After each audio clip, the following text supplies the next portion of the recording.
elitefts.com. Founded in 1998 with the primary aim to live, learn, and pass on. Please help Elite FTS support this mission by smashing the like button, leaving a comment, sharing with a friend, and thinking of us for your training needs. If you can put it in a gym bag or load weights on it, Elite FTS has it. What's going on? I'm Dave Tate. We are broadcasting from the middle of the Elite FTS weight room, where the underground still thrives and you're part of the crew. It's time to sit down, keep it real, and cut the bullshit. Welcome to Table Talk.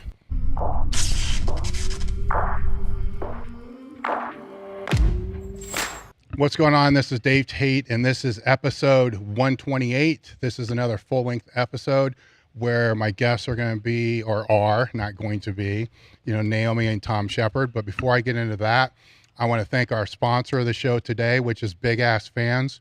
Let me tell you first off how this kind of all worked out. Is if you guys have a warehouse gym or any type of gym and you're trying to lower the temperature because it gets hot as fuck in the summertime like it is here, and it was ridiculous about a month ago, and we have the giant big ass fans in the warehouse, and I can justify the cost there because they're expensive as hell, but I can never justify putting them in the gym. So because of the podcast, we're trying to figure out how to not die out here under the lights when it's really, really hot. It's kind of bad now, but it gets way worse. So I started looking at different fan options and asking people what they recommended, and Big Ass Fans kept coming up. So I bit the bullet and I bought one of their sidekicks, which is $2,800, something like that, which I know what everybody thinks because it's what I thought for probably 15 years. I'm not going to pay that for a fan when I can go buy a barn fan for $450, which I have 6 or 7 of them out here, which has been replaced 6 or 7 times over the last 15 years.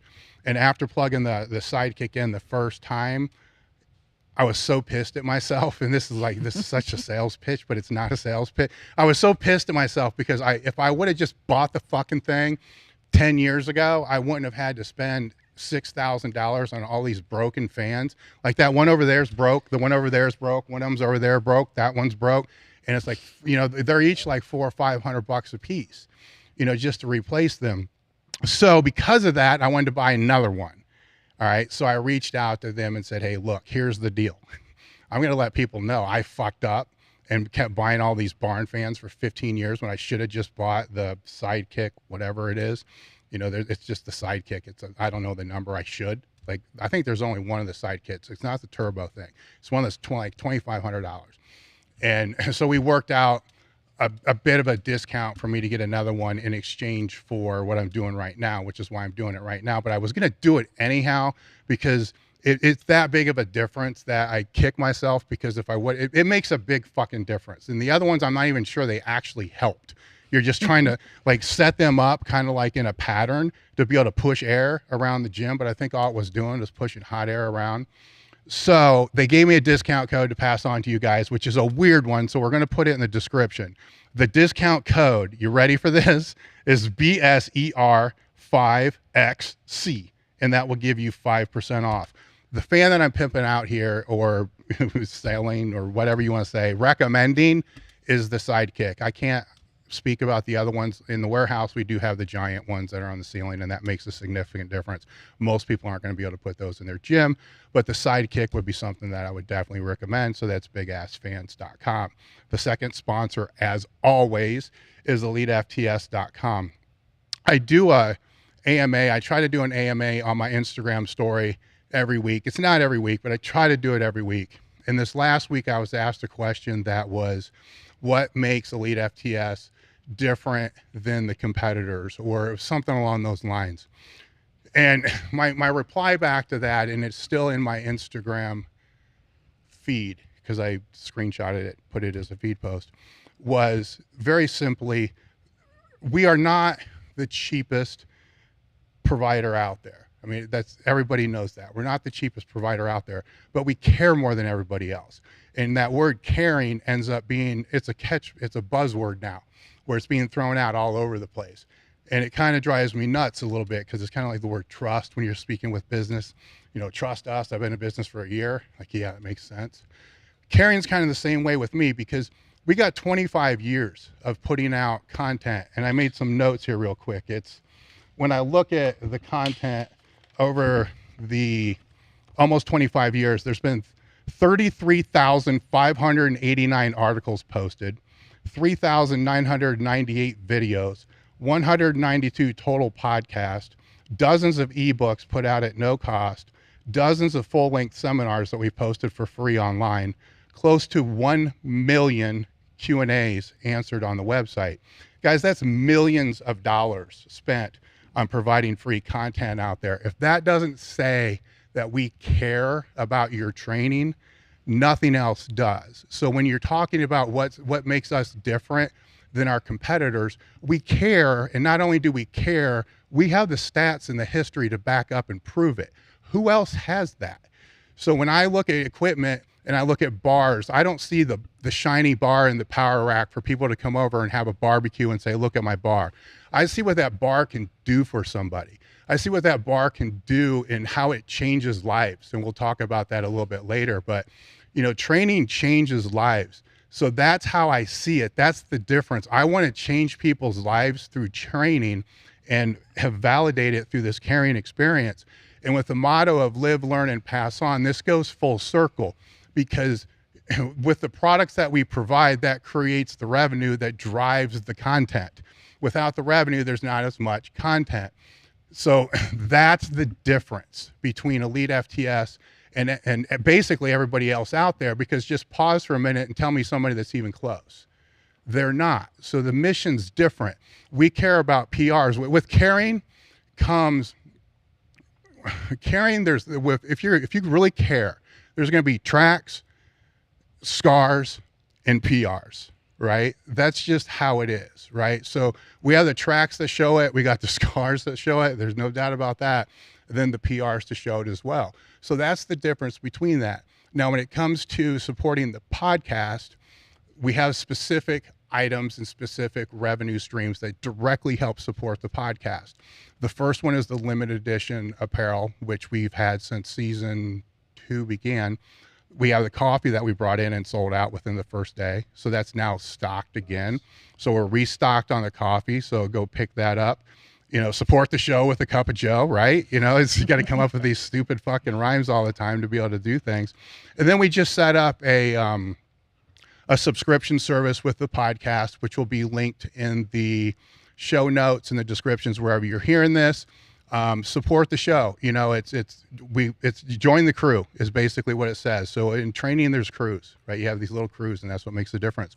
You know, when you join the crew, you're supporting the show for one thing, which is going to help us to be able to, you know, continue doing the show and to be able to expand the reach of the show and to bring out more guests for the show, do more shows, et cetera, et cetera, et cetera.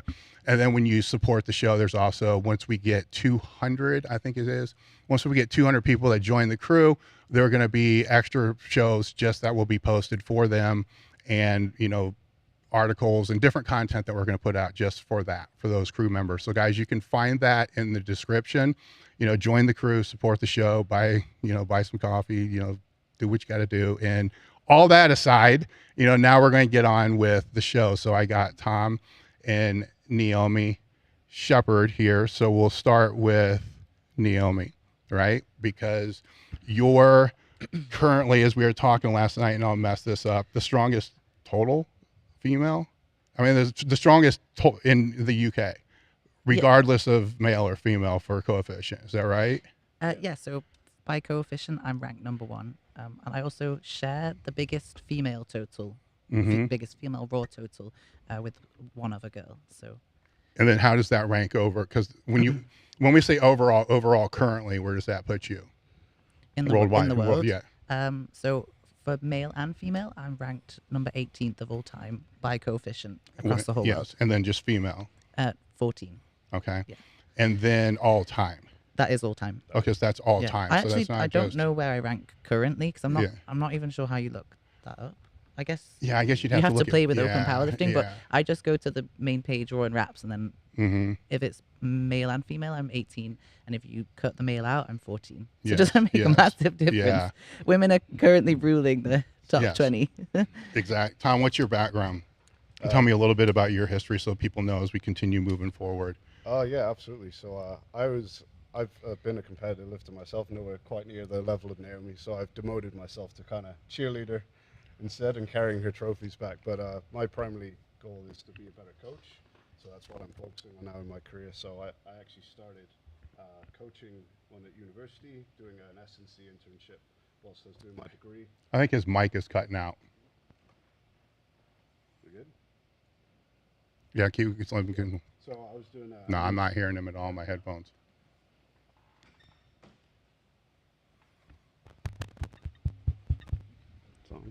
Mm-hmm. Just use that. Yeah, no, go ahead. No, just talk into it and see if it works. Yep, sure. Okay, so that's better. Then I was coaching like the men's football, rugby team whilst I was at university doing my degree, and actually a degree in marine biology of all things, totally related. Yeah. But then when I came out of university, I decided that that was the path that I wanted to go down instead. So I got my PT qualification, just your standard thing, so that you can start coaching. And then from there, we competed in powerlifting together for the first time, like a year or two later. And then we decided to kind of go towards the strength and powerlifting kind of niche, if you like. And then we applied our trade there. And now I'm doing seminars internationally. I'm working with Christian Thibodeau's company, Thibarmy. And we've got a very successful powerlifting team back in the UK. They've got British champions, world records, and so on and so forth every year. How long have you, just in the powerlifting realm, how long you guys been, well, first off, how long you guys been together? So we met at university. We both went to the University of St Andrews in Scotland. Tom was the year behind me, so I'm a little bit older than him. Mm-hmm. So we met 11 years ago. Yeah, it would be. We've been married for you should know 8 years, almost. We're just under 8 years. No pressure. Yeah, I mean, we're like completely opposite, but almost the same person at the same time. Like we have the same interests, but we just deal with things slightly different. But we've always been a really good team. So I know a lot of couples couldn't work together, but we do really well. So when did the powerlifting come into the?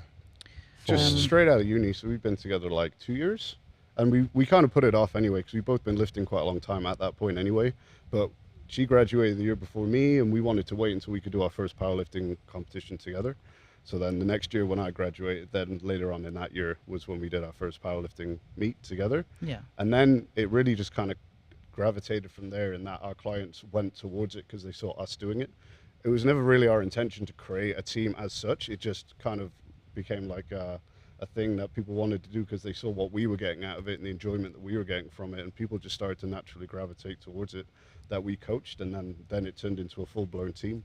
And then it kind of almost dictated where we went with our career then, if you like. Yeah. Like, Did you meet in the weight room then? Oh yeah, Yes. absolutely. So then what cliche. what were you guys training for at that time? I was training just to keep myself sane most of the time, Yeah. like we spoke about Yeah, yesterday. yeah. And well, you can go. Yeah, about what were yours. you training for? So before I met Tom, I was training completely alone. At that point, especially in the UK, strength sports were still quite far behind. So being a woman in the weights room, this was like 11, 12 years ago, it was very unusual. So there were no other women in there, and this is even at university or college level. So I actually picked up powerlifting because I was rubbish at every other sport. Mm-hmm. And I wanted to find something that I could push myself in. And as a teenager, I suffered with something called Sever's disease, which meant that as I was growing, I basically ended up with broken heel bones pretty much constantly. Like they would heal, I would walk a bit, they would break again. So I spent the age of like 11 to 16 at like my most prime time growing years, basically not even walking. So I couldn't play any sport. So by the time I got to university, I didn't know how to play any of the other sports. And I think I tried out for every sport possible. And I did actually pick up korfball, which is Dutch basketball. And funnily enough, the net is much higher. And as someone that's only 5'2", it was a bit of an odd mix. But I found that I was good at that because my legs were quite strong and I would use them to kind of throw the ball up. So at that point, I was like, I kind of wanted to do something else a bit more, that I could push myself harder. And I'd done a lot of research into improving my bone density and come across a lot of studies on, loading your bone end to end using the main compound movements, squat, bench, and deadlift. So I did a bit of digging around on the internet. I found strong lifts, like one of the basic beginner programs. So I just started following that on my own. So I was completely self-taught. And then when we met, maybe like a year later. It was Yeah. about a year later. I was already pretty strong, just off the back of just being completely self-taught. Like I pushed strong lifts 5x5 up to, I think I was doing like 95 or 100 kilo on squat, similar on deadlift, and then like my bench was about 60. So in the first year I was already doing, I didn't realize that was but it was something that I was naturally good at as well. So yeah, like there's a couple of reasons into why I'd got into it in the first place. But Or so you guys found your way to the gym because of you wanted bone density and you're just trying to like not be, you know, I just have an extremely fucked up. I have an addictive personality. Yeah. So trying to stay away from Yeah. other shit, right? yeah, I've never drank in my life, never Yeah. tried drugs, never tried smoking, because I know it's going to go one of two ways. I'm either going to fucking hate it, which means there's no point in trying it in the first place, or I'm going to like it way too much. Yeah. So basically metal music and lifting was my addictions ticked. I was like, Okay. I'm done now. That'll occupy me. I ain't going to try anything else. Okay, so then you meet each other, then you're like, let's fucking powerlift. I mean, how's this conversation happen? So like you meet each other, whatever, you know, you get together, then you're what, drinking in a pub one day, or you're at home and you're just like, we should probably do a powerlifting meet. you know, it didn't actually cross my mind until like maybe 2 years later than that. Yeah. To even do a competition. Like Yeah. we just loved training. Like that was the passion that we shared. Like we would go and train at the gym together all the time then. But it wasn't necessarily competing that had crossed our minds at that point. It was just pushing ourselves to be better. And obviously, you know, all the benefits you get from lifting weights mentally and physically, we both had that in common. So yeah, like I think we just needed something. We wanted something to be a marker for ourselves. yeah. What do you mean? But by a mark, like when you've got a competition deadline, you know that you have to be on your A game on that day, and you have to plan and act accordingly. Like it gives you structure straight away and a target to aim at straight away. So I think we both gotten to the point where we were past the beginner stage, and you're not just hitting PBs in the gym every week or every month or whatever as a given. So now it's like, okay, well now I need a 12 or a 16 week training cycle to actually hit a PB. So why not put something at the end of that training cycle to work as a motivator and a target to work towards? So that was kind of what it came from, I think. And we thought it would just be a cool experience, something to do together as well. So it came primarily from that. And then it just, I think because we'd put off competing for a while, we did actually quite well at our first comp. So then very quickly from our first comp, we went to nationals and then we went to Europeans. I think we did worlds in our first year. Yeah. So like at that point, if you're a noob and you've done your first comp, you're like, hey, do you want to go to nationals? You're like, yeah. And then you go to your first nationals. They're like, you can go to Europeans. Do you want to do that? You're like, fuck yeah. And then they say, do you want to go? You're like, yes, yeah. Yes to all the above, because it's just this new thing. You're like, oh shit, I'm not too bad at this. And that was it, just cemented then. I think because of that first year was just kind of a bit of a whirlwind tour for us. Met loads of great people, as you invariably do in the sport. You're like, okay, we're in this now. It was a really kind of quick, kind of cemented thing for us. I think that we very quickly decided that this is where we want to be. And I think a lot of it was the people as well. Yeah. Like we compete in the BPU, which is the British branch of the WPC. And like the two people who run the federation now, Emma and Calais, fantastic people. All the people they bring to Spot and Load and all the crew they're just good people to be around, and they make you want to be there.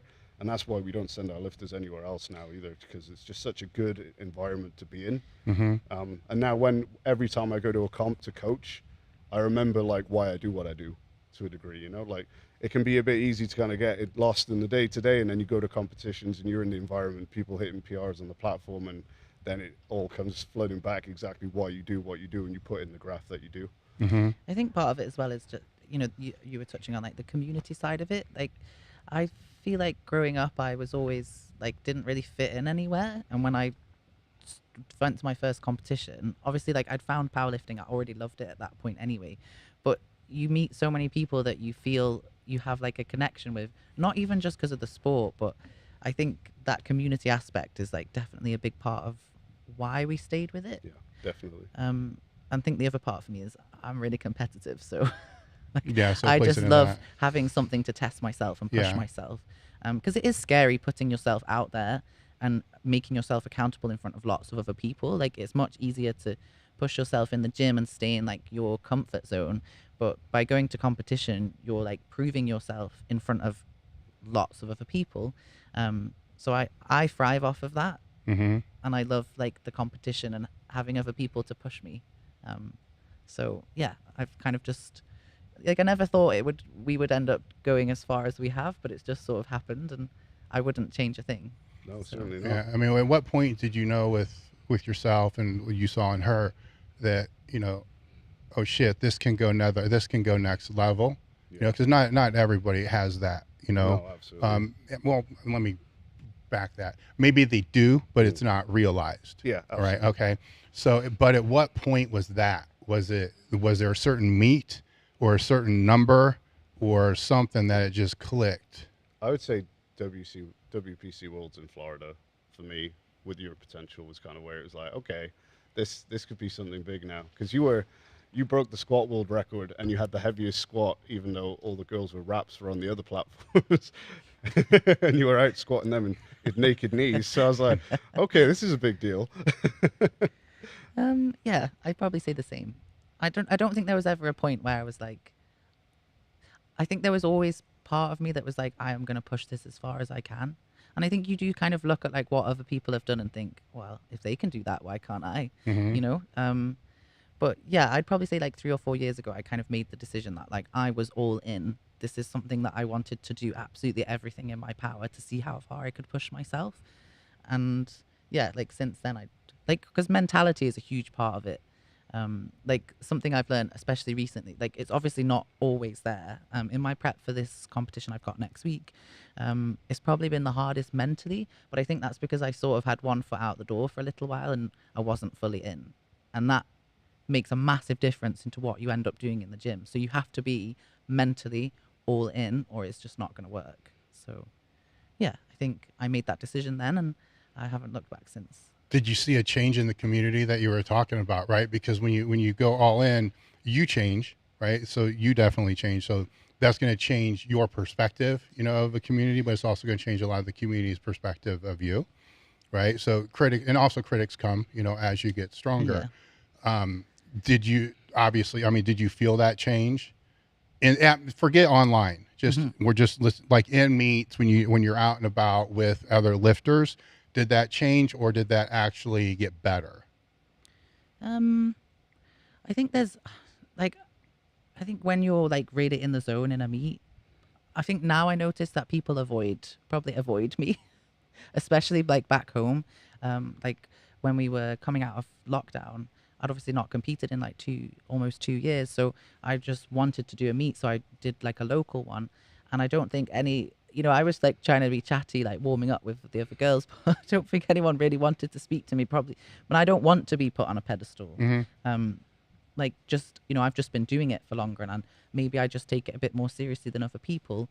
But yeah, I feel like I can't think of any other change that I would have noticed at that point other than people almost think that I wouldn't want to speak to them. Yeah. And I don't really. But that's really kind of what I'm getting at. Yeah. Like almost like I'm being put on a pedestal, like I'm better than other people. But that's definitely not the case. I would rather inspire people than put me on a pedestal. And I think those two are quite different things. And like I'm a very friendly person, like, but obviously in training, you're in the zone, you just kind of cut everybody else out. Yeah. And especially in a meet, like I'm there to go do what I've set out to do. So I'm super focused, but yeah. Yeah. And well, the meets that you're at now, everybody should be like that. Yeah. So I think that's the difference. Like, especially when I came across to the States this year, I felt like I was in a room full of people that took it just as seriously as me. Not that other people don't, but like I live for competing. Like I've made my whole life fit around being competitive and pushing the sport as far as I can. Obviously not everybody wants to make that decision and that's fine because, in all sports, there's going to be people that just do it as a hobby up to people that make it their whole lives and it's like more like their job. So I'm just at the top of that. How have you seen it as the outsider looking at, seeing all this? Is it what she's saying? I mean, is it, if she goes into a meet, are people, avoiding her because they just think that she's unapproachable? Yes, to a degree, yeah. I mean, it was less so at the Ghost Clash because, like you said, you're around people who get it then, right? Like, people in that environment, people get that you have your game face on and you might not look approachable. It doesn't make you an asshole, though. But, like, at the regional comp in Manchester that you were talking about, like, not a single girl warmed up with her. Yeah, for they will for any avoid me. lift, not even deadlift or bench, for example. And whilst that's kind of convenient, that's great. No. It kind of says something subconsciously that maybe isn't so good, which is like they did see that she was unapproachable. But it's so stupid because, you know, in my opinion, the greatest thing about powerlifting, at least from what we've experienced it and people we've coached have experienced it, is when you're at comms, people almost don't give a fuck who you are or how much you're lifting. What they care about is the effort that you put into it. Yeah. And you know, people get just as much support for lifting 80 kilos as they do 300 at the comps that we've been to, you know. So it's silly that people think that way. And I think if they just spent 30 seconds to come over and say hello and ask a question, or can we work in, of course we would. So yeah, it is absolutely right. I think she has kind of been put up on a pedestal a little bit in some contexts, but then in other contexts now, like at the Ghost Clash, you just fit right in. So I think that's pretty natural, but it doesn't have to be that way, I don't think. Yeah, and I think that, you know, one of the takeaways here too is, you know, some people it's just going to be hobby, some people it's going to be more than that. But if it's more than that, I think people need to try to compete one level higher than they are. Yes. You know, because it's a different focus. Like your focus, you know, at that local meet is no different. Hell, it may even been less than it would be at, you know, a money meet, you know, a bigger meet, where, you know, the other ones there that are serious about it can learn from that. You know, like, you know, look at Naomi, look at, she's, you know, she's focused, every rep's the same, you know, she knows where all her shit is, you know, the handler, you know, everybody's on point, they know what's going on. There's a lot to learn, you know, from watching that, and if you go to that next level, you know, from state, you qualify to nationals. I mean, go to the nationals for the first time. For most people, they're not going to do real well, but they're going to learn a lot. Yeah. They're going to learn, like, look, everybody in here is pretty much fucking prepared. You know, they know where their shit is, you know. You know, nobody's like saying, hey, you know, can I borrow this or whatever it is. Sometimes, you know, they'll forget something, but it's not like this big clusterfuck. It's more systematic, you know, and how it all works. You know, they all have their area. Then it's the worlds, it's a whole different level, because now you got different languages and different, you know, so you don't even know what the fuck half the people are saying. You know, I don't, you know, because and they're in their camp and it's the focus. I think it can help, you know, for people to do that, because you get humbled too. You go up to the next level, and a lot of people are going to find out they're not what they really thought they were, you know, because the standards will change, everything else will change too. You know, on the flip side, I'm sure we all know a lot of people that stay a level or try to compete a level under, you know, where everybody else is, because they can be the big fish in, you know, a little pond. You know, a bit of an ego trip more than anything, though, in that scenario, right? Yeah. Now you've competed in the States, what, once, twice, a few times? WPC Florida, and then Ghost Clash. Yeah, just twice. How do you see the difference between, and I know it's hard to compare based upon two meets, and their higher level meets, the lifting community, the powerlifting community here compared to in the UK? I mean, powerlifting is much bigger here in the States. I think when we went to the Ghost Clash in February, this is like going to sound... I know what you're going to say. Well, it's going to sound really vain, but when we arrived and I had to go weigh in, I was just like looking around at evereven. Everyone is so much bigger. Yeah, it was kind of like, what the fuck do everyone they feed is people much more muscular. Like everybody, even the people there spectating, looked like they lifted. So I think that's quite a big difference. Like, yeah, absolutely. Obviously, we've got some big people back home, but the difference, maybe though that because that was like a money meet, it's not really like a fair comparison. Yeah. In the UK, money meets are not really a big thing. Like the closest one that we have is the Irish Pro in Ireland. But yeah, even if I compared those two, like very different. Big difference physically. Community though, there's always been a really good community in the UK. I think obviously I can only talk for the federation that we've competed in, and we never left it just because it was so good. Yeah, like everybody's always been really friendly. The support is there. I think in that respect, it's very similar. Is it growing just as fast there as it is here? Yeah, like it's so different. Like when we did our first competition, there was really not any women there, which was hard because I wanted competition. Yeah. But it's grown since then so much. Especially the female side, right? Yeah, I mean, even gyms over there, we don't have gyms like this. But like the gyms that we do have, they definitely tailor a lot more to weightlifting now than they ever have done. And I like when I started lifting, there was definitely a divide in that the weights section was always completely separate to the rest of the gym, and that you would never see women in there. In fact, when I remember getting asked if I was lost, did I need help? Like, people would always try and pick things up for me, and I definitely didn't need that. And then when we moved down to where we live now, it was the same, and there was like this big divide in the gym, and this was like one of the biggest gyms in the area. But now if you go in there, it's completely mixed. So that's been really nice to see. And that's kind of moved across into the sport. It's become a lot more powerful, like, you know, more popular. So there are a lot more, you know, there are a lot more people in general, but a lot more women. It's a lot more even split now than it used to be. I mean, British Nationals that we just had, I think there was three whole days of female competitors. Yeah, whereas in the PPU past, Nationals, which you is might have had enormous. half a day. Yeah.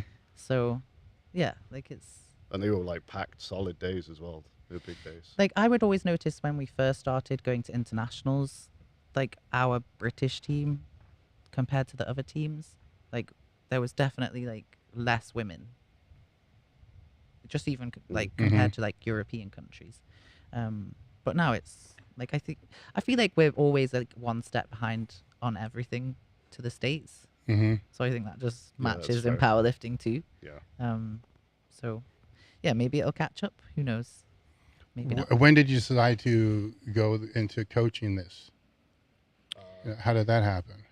Like I say, it was kind of determined by our clients to a degree, right? So we had done our comp, and then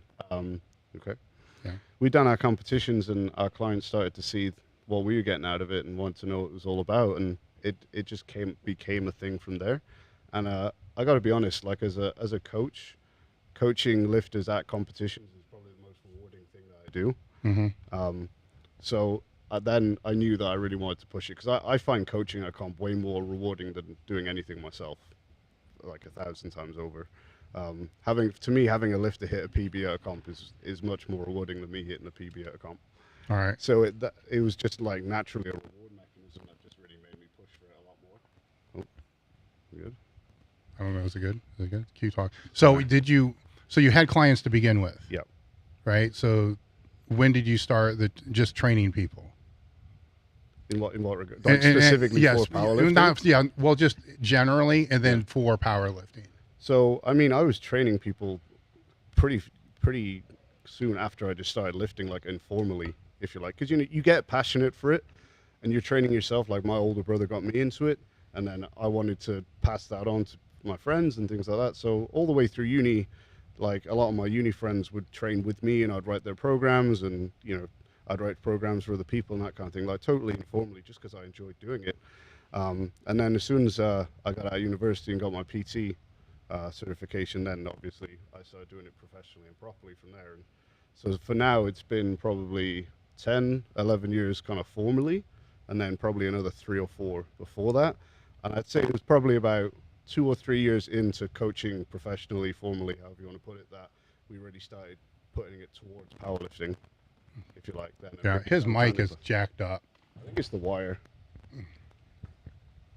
Something on it. So my years of experience is slightly different. Like we both did our strength and conditioning qualification at university together. Yes.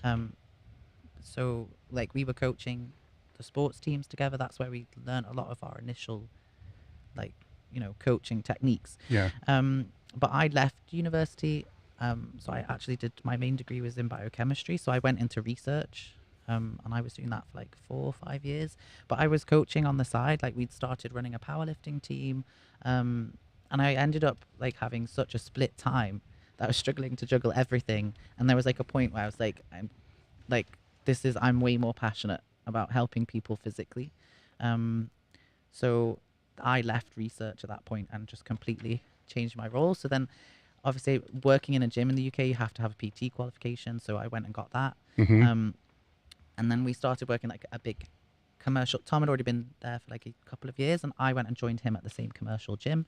And the gym that we were working at was like a rehab facility as well. So you got quite a big mixture of people to work with. So people that were coming back from surgeries, hip replacements, knee replacements.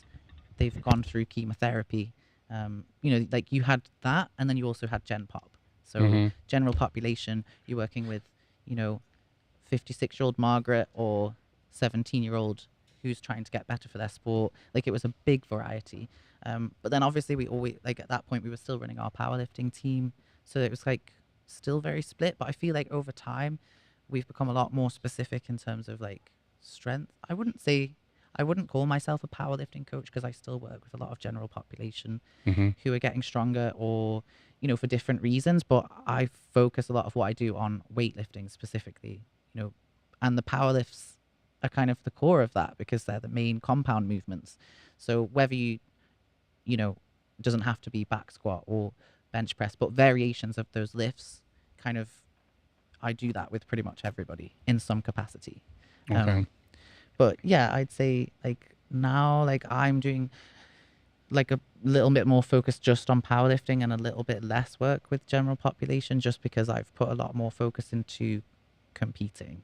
So I've took a little bit step back from work and I'm kind of focusing on pushing myself as hard as I can. So I'm not working, but I just work a lot less than Tom. Yeah. So if I'm understanding correctly, you both go to university for degrees science related, right? Yeah. Then you get out and you decide you want to train people, right? Yeah. So it's either going to be, as a strength and conditioning coach, or who knows if it even, dime a dozen to be able to get those jobs. So then you go into the private sector, right? Which is pretty much what everybody ends up doing. Yeah. And then this whole time you have this little powerlifting thing going on because that's what you do. Yeah. Is that right? Yeah. Your mic still tested again. I don't think there's anything in it. Just talk into it real quick. Check. Yeah. Okay. So you're in, so that powerlifting thing's, financially not really doing a whole lot, right? But it's your training crew. Yeah. Right. So that's kind of where more of the passion is falling. And then over a period of time that becomes bigger and bigger. Yeah. Right. So now most of the emphasis is on, I don't want to say powerlifting, but people that would put training as one of their higher priorities. Yes. Yeah. First, but there's still some of the Gen Pop that fall in there, which is more like post rehab. Would that be fair? Or just general fitness, lifestyle changes? I'd probably say now more general fitness. Yes. Yeah. And then how much, like 20%, 30%? I'd say for me now it's like 20%, Yeah. just because I've dropped the emphasis on work and I've kind of dropped it there rather than in the powerlifting. I'd probably say yours is a bit more of an even split. Do you think? Just do your mic. Yeah. Just for a second. Yeah. Yeah, I'd say for me now, vast majority of the clients I coach either in person or remotely are competitive in something. It's not necessarily powerlifting, no, but there's a lot of them. But then there's also competitive strongman and track and field athletes, all that type of thing, especially with the remote coaching that we do now. We tend to attract a lot of sprinters, hurdlers, throwers, that type of thing as well. Like the sports that are more power and strength dominant, or at least where power and strength is more important in the training aspect. So it tends to be very varied. So again, I wouldn't necessarily class myself as a powerlifting coach specifically. Yeah. It's something that I really enjoy, and if I had to pick a niche, that's what it would be. But I would say that just training for general performance and strength is probably a more accurate description, and because we do end up working with quite a wide field of people within that.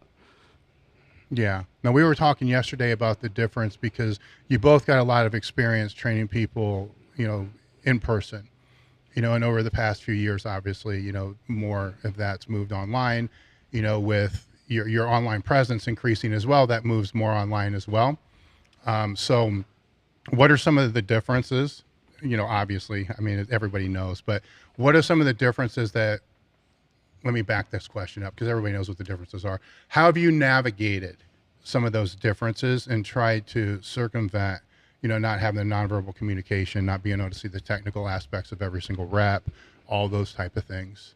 Yeah. So I mean, a lot of the time when you're coaching people remotely, like we were talking about yesterday, you've got to have the experience in person for a start anyway, because it's so much harder to get high level performances and improvements out of people remotely because you don't have that info. So you need to have I think you need to have a pretty good system in place to get the information from people that you need. So that's why when we take on online clients now, we do quite a lot of assessments to start with, whether it's movement screening, range of motion testing. We do body proportions analysis to basically predict where their weak points are and what they're going to need to work on. Because sadly, not even with reasonably high level people, sometimes they're not all going to know what's weak, what's strong, where their sticking points are, and all that type of information. So you can't always depend on them to turn up and say, well, my 1 rep max power clean is this, my 1 rep max, but you're not always going to get that info, right? And it's not even testing that kind of thing is not even applicable to maybe a lot of the people that you work with anyway. Like you don't need a herder or a sprinter, to be maxing out their 1 rep max low bar squat, for example. So getting information like strength ratio, so just taking them through an assessment where it's like, okay, so what can you front squat for a set of 5 versus what can you back squat for a set of 5? And then having a system where you have ratios where people should fall within those boundaries, and by comparing exercises becomes really helpful as well, because you can use that information along with the body proportions, which will kind of tell you naturally where they should be weak or strong. Is this working now? Yeah, I think so. All good? Yeah. All good. Yeah. By the time you combine those, then you've got a pretty good blueprint of your client, if you like, even if they don't know the information that well themselves. And then from there, really it's more about, I always program more conservatively with remote clients, because you're always going to do more harm than good by going too far than as opposed to being conservative, right? Like they might progress a bit slower, but you're not going to harm them or make them regress by overtraining them. So it's always a case of starting with like the absolute minimal volume and with the least complexity and variation that you have to, and then over time based on how they react, working from there. And then it's all about just checking in regularly, really, and really just being a bit of an asshole and chasing them for videos and feedback after every workout. I mean, like in a perfect world, what I want from the people I work with remotely is I want at least a summary from every single session. Is going to be like their body weight, their energy level, how they rate their workout performance, and then as much as they can get in terms of videos. And like we were talking about yesterday, it's not always just the top set that you want to see either. It's, you know, if something's going wrong on the top set, okay, but where did it go wrong in your warm-ups? Was it just the top set when it was done under the most fatigue and the heaviest load, or was it there at 50% or 60? So it's basically as much info as you can get them to send you from there. What I'm taking from that is, if the people, you know, a lot of the people listening here, you know, at a certain level, you're going to kind of learn how to auto-regulate pretty much your training. But, you know, something that you just said kind of resonated, that if they're not at that level, but they just wrote a summary of what their training was, and that's going to provide them with a lot of valuable feedback to be able to help them understand going into that next session, a similar session, you know, lower body up, whatever it's going to be, that, you know, because they probably won't remember things like, I didn't do enough warm-ups, or maybe if I would have done more warm-ups, it would have been a little bit better, or, you know, X, Y, and Z, all the intangibles that usually aren't like exercise, sets, reps, tempo, rest, you know, which are just very, I mean, they're important, right? I'm not going to say they're not important, but they're important. But there's a lot of things that happen in the white space that I think a lot of us that have been around for a long time, we take for granted. Yeah, absolutely. You know, so, and I think, a lot of the times, like those summaries and stuff that I want from people, a lot of the time they might not even be for me. You know, they could be for them. It's good to reflect. So that they can come back to you the next week and say, oh, well, today's squat session was a bit shit. And it's like, well, what did you do last week? Well, I can't fucking remember. Okay, well, how do you know it was bad then? Like, for all you know, it was better than last week. Okay, let's look at what you did last week. Okay, well, you did better than last week. And this week, when you went in the gym, you said that your energy level was like a 3 out of 10. But you still did better than last week when you supposedly felt really good. So I'd call that a good workout. Like, your perception of your own workout has to be relative to your past performances. And if you don't have some kind of log or someone to keep you accountable for that, then how you don't have a barometer for what's good and bad going forward either. Yeah. So like I said, sometimes it's not even for me. Sometimes it's for them as much as anything. Now, if they're doing the summaries, which, you know, we were talking about last night, most it's difficult. They a lot don't. Like, so let's just say they are compliant. They are doing that. And what would be some of the most common red flags that you see? So when you say red flags, are we looking for like signs that they're overtraining or something is off recovery? Undertraining, overtraining, you know, overreaching, just anything that's like, that's going to make you pause and say, oh, okay. Generally, if we're looking at, I like them to send body weight as well. Because if we see like a drop in body weight at a time when they're not meant to be dropping body weight, that for me, if we see that for a couple of workouts consistently, then for me that generally tells me that either the nutrition's not on point, or if they are following the nutrition, then their lifestyle stress is probably quite high. Likewise, then the reason I get them to send an energy level is because, again, that's going to tell you about their cortisol and their state of readiness, you know? So again, if they have a low energy level for like 2 or 3 workouts in a row and the performance isn't great, then it's telling me that stress in general is high. It might not be training stress, you know, all these people have lives at the end of the day, but it's the same nervous system. So that maybe the training needs to be tailored, because for all I know right now, they've got a load of work deadlines over the next 3 weeks and 2 of their kids are sick or something like that, but they just haven't told me that. So then you delve into, why is your energy level only 3 or 4 out of 10? Oh, well, I've not been sleeping great recently because the little one's got a stomach bug for the last week or so. Okay, fine. If I'd known that a week ago, we could have tailored stuff to account for the fact that you're probably going to go in under recovered, right? Yeah. And so then the next step would be the actual performance in the gym itself. But I would generally look at those first before even the workout performance, because at the end of the day, we've all been in great shape and had shit workouts. It happens. Oh yeah. Like we were talking about yesterday. Yeah. It's really hard to explain to people sometimes. You can do everything right and it still not go well. Just like a meat prep. You can do everything right and things still don't go well on the day. So that's why I look at those first, because to me those are more consistent markers. Like the workout can be here or there based on a lot of other things outside of physiology. But then if their workout performance is bad for 2 or 3 workouts in a row, that's when I'm looking at overtraining. If it's undertraining, generally what you're going to see is the workout performance not improving, but they're going to feel great. Their energy level is going to be good, their motivation is going to be good, their body weight, if anything, is probably raising, but the performance isn't coming with it, which then would tell me that you're undertraining essentially. So that's usually how I'd kind of differentiate between the two, if you like. That's interesting, because it reminded me of when I first started powerlifting as a teenager. You know, I would write the training out, you know, because you go in Powerlifting USA, it's like, here's, you know, Ed Cohn's 12 weeks while workout, and you figure your percentages and you lay the shit all out. So I'd have my training day, you know, written in a log book. So on this side of the paper would be what I was supposed to do. On this side would be what I actually did. Now on the back of it, for every training session, every day, every training day, I would have, you know, how many hours of sleep I got, you know, what time I went to bed, what time I got up, how I felt when I woke up on a scale of a 1 to 5, how I mentally felt about going into the training, because I train, you know, after school, like at 2:30, like on a scale of 1 to 5, you know, how I felt after the training session, was it a 1 to 5, and nutrition, like what was it wasn't full nutrition, what was the meal before training, you know, I would put in there, and then how did I think my technique was, scale of 1 to 5. I had all these different scales of 1 to 5, and at the time, you know, I didn't see the significance. I just kept doing it, you know, because it was habit. But I could, like you said, if I had a squat session, like, man, that sucked, I'd go back and I would look, you know, at that one that I thought sucked and see that, well, I marked it as a 3.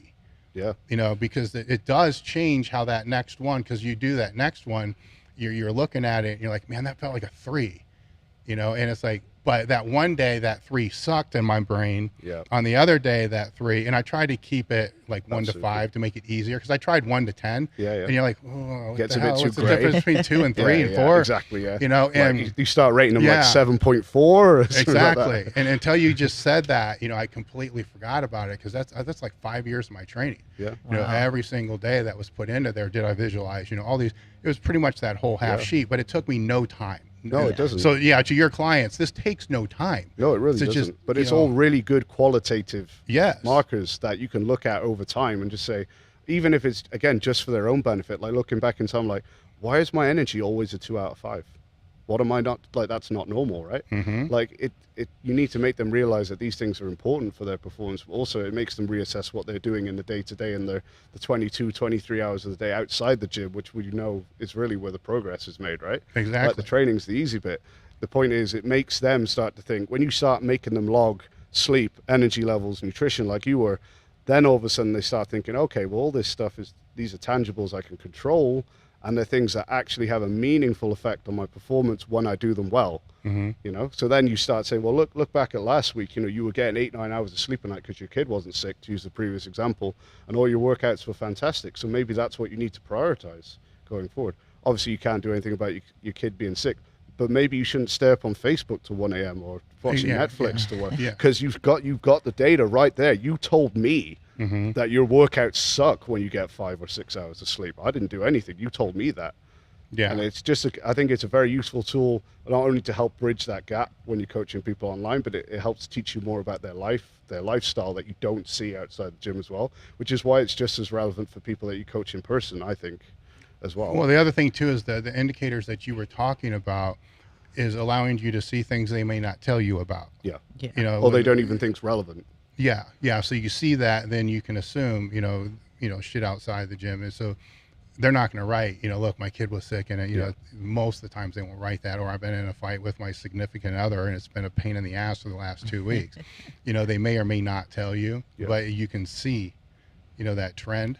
What's going on there. And then over time, they learn the importance of those things, which is the most important factor of it all. You know, it's great that I can use that to determine their programming, but it's more important that they learn how important it is so they can action it without me being there to tell them. Because, you know, it's got to come from them day in, day out at the end of the day, as we know. So it's kind of like a teaching tool for them as well in that respect.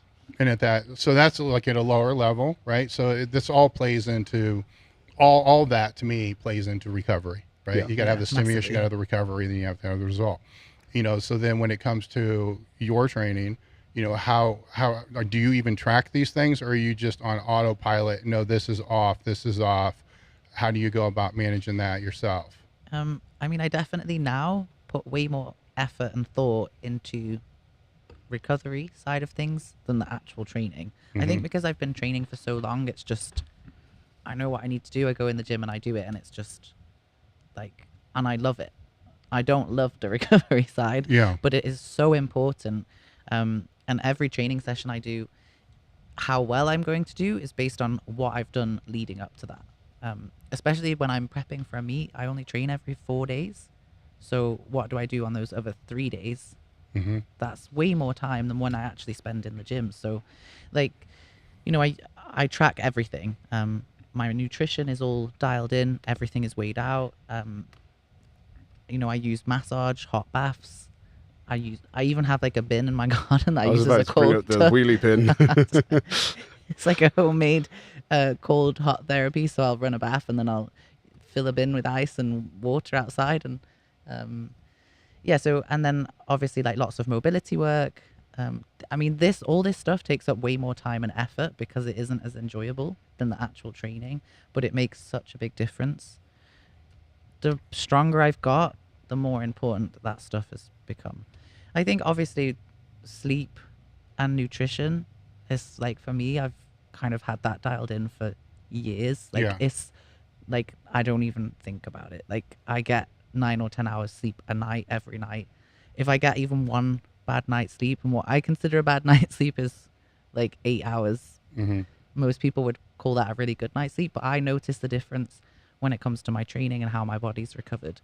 So I think like all these things now have just become more and more important with time. So the sleep is kind of consistent, and the nutrition we can kind of, it's all these other things are phasic, right? So do you wave in the contrast, the, you know, sauna, so heat? Do you wave that?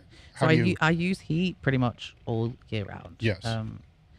Like I used to have access to a sauna, but now I just use hot baths. I find they work just as well for me. I only use contrast when I'm doing really heavy training, and that's like the last 6 or 7 weeks before a meet. And I will usually do that the day after I've done my really heavy training. Like I said, when I'm peaking, I only train every 4th day. So that day that I train like takes up the entire day. I do 2 sessions in that day. They're fucking heavy. And like, you know, I'm lifting like 3 up to 4 times my body weight. It takes its toll on my body. So like there are things I do all year round, and then there are things that I bring in for like meets when I'm doing heavier training. So let's take one of those heavy days, like the heavier training days. What's your day? You wake up, then what? It's literally like, it's almost like robotic. Like, and I don't work on those days because it's so infrequent. So I wake up in the morning, I sort my dogs out. I'll have breakfast, and then go to the gym. So at the gym, then in the mornings, I'll squat and bench, but it can take somewhere between 3 and 4 hours. It sounds like a lot, and I've always tried to like trim it down, but squat is the thing that takes the longest for me. I take my time warming up, and then obviously I'm working up to like a really heavy weight, and then I'll drop the weight down and do some drop sets, and then I do the same thing on bench. When I'm done with training, I'll go home, I'll eat, I'll walk my dogs. Obviously back home at the moment, I've been having to walk them first thing just because of the weather, but generally I will walk them in the afternoon. Then I'll come back and I have a Compex, so it's like electrical stimulation. I'll put that on my back just because that's the thing that gets the most sore. My back, my legs. I'll have a hot bath. I'll eat again, and then I go back to the gym. Then when you go back, what's trained then? So then I'll deadlift, and that'll take like 1 to 2 hours. I'll push up as high as I can, do some drop sets, and then I will go home, eat, and go to bed. Like, so my day is literally eat, train, sleep, and walk my dogs. That's as interesting as it. Like, I would say at this point, my life can be pretty boring when I'm prepping for a meet, but it's the best way because it allows me to just focus, and I try and trim out as many other things as possible so that I can really know that I've done absolutely everything I can to make the most out of that meet that I'm going to do. So yeah, and then in the other days, obviously I work, but like I'll have a massage one day, I'll be doing contrast another day. I will do mobility pretty much every single day. Sometimes I'll go back to the gym and do like a small session with like reverse hyper or some grip work. It just depends on my recovery. So I track my recovery with a Whoop band. That kind of helps me check my heart rate variability, my resting heart rate. So I use that as a barometer of when to train. So for example, if I'm not recovered by the 4th day when I'm going to train, I push it back 1 day. Because I basically, every session has to be good.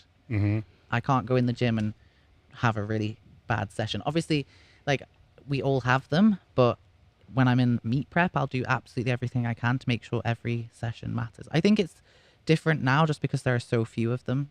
You know, I don't train 4 or 5 times a week like I used to. I just physically can't. When I'm pushing the weights up heavy, I just don't recover. So I found that this is what's worked best for me now. I mean, when your training sessions are as intense as they are for the meet prep as well, I mean, there's so much fatigue to recover from there and stimulation to recover from. You have to make sure that it's worth it. So if there's a 50% chance of you going in and have a bad session, is it worth accumulating all that fatigue to have a bad session?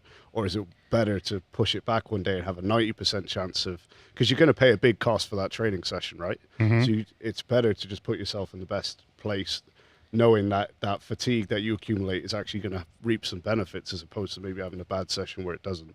Yeah. I mean, I think because I know my own body now, and I've been doing it for so long, I know what works for me. So I generally stick to every 4th day because I'm always recovered by that, that 4th day. But obviously if you get sick or something, like, I just push it back, and training well is like a priority. So are there other recovery modalities you can put between those days? Like, say after day 1 or day 2, your indicators are telling you you're not where you should be after those 2 days. Are there other modalities that you're going to throw in to try to expedite that recovery? Or is it still, in other words, more active, yeah, I mean, I make recovery? Sure, yeah, like I guess not. I mean, I go out walking every day, but in terms of like more cardiovascular, I've not really been doing that. Generally, if it's recovery and neurologically based most of the time because of the nature of the training, that's where we use things like glycine and taurine and magnesium, basically all the neurological inhibitors, because usually if our recovery is not great, it's because our cortisol is still too elevated. So it's a case of using supplementation in that point to artificially bring cortisol down to expedite the recovery process then. So we use a lot of glycine, magnesium and taurine for things like that, or even things like BPC. But again, we things like BPC is kind of like the contrast. We found that you get the biggest benefits usually in like the first kind of like month of using it. So same with the contrast, you don't want to use that 2 months out of your meet because you want to be getting the most benefit from it right before the meet. So that's generally when we throw that stuff in there. Yeah, I mean, you'll become you'll accommodate that. Yes, exactly. You know, yeah. all stimulus Yeah. becomes accommodating. That's why I asked if a lot of the stuff was phasic through the Yeah. training. Yeah, Definitely. we generally Yeah. don't do like the contrast and BPC and things like that. It's generally like 3 or 4 weeks at a time, and then we wave it out for a while afterwards. Then because, like I said, you get the biggest net benefits, and then you accommodate, so you just take it back out. Then Yeah, Then, I mean, yes. like my off-season training versus peaking training, totally different anyway. So like when I'm done with the meet and I go into off-season, I am training like 4 or 5 times a week. And obviously it's not anywhere near as heavy. I'm focusing on different movements that are similar to squat, bench, deadlift, but not those specifically. So I might use different bars, I add in pauses, I'll do slow eccentric. You know, it's tough in different ways based on what I need to work on at that time. So yeah, like my recovery is going to be much better in that phase anyway, just because the amount of weight I'm handling is like less than half. So it's not necessary to do all those extra things. But like sleep and nutrition, like that's on point all year round. Yeah. Just because those two are like the easiest that you can control, and they make the biggest difference. Well, hydration, we should, I mean, that Yeah, hydration, yeah, you know, exactly. should be a given there too. A lot of people Yeah. fuck that up. yeah, absolutely.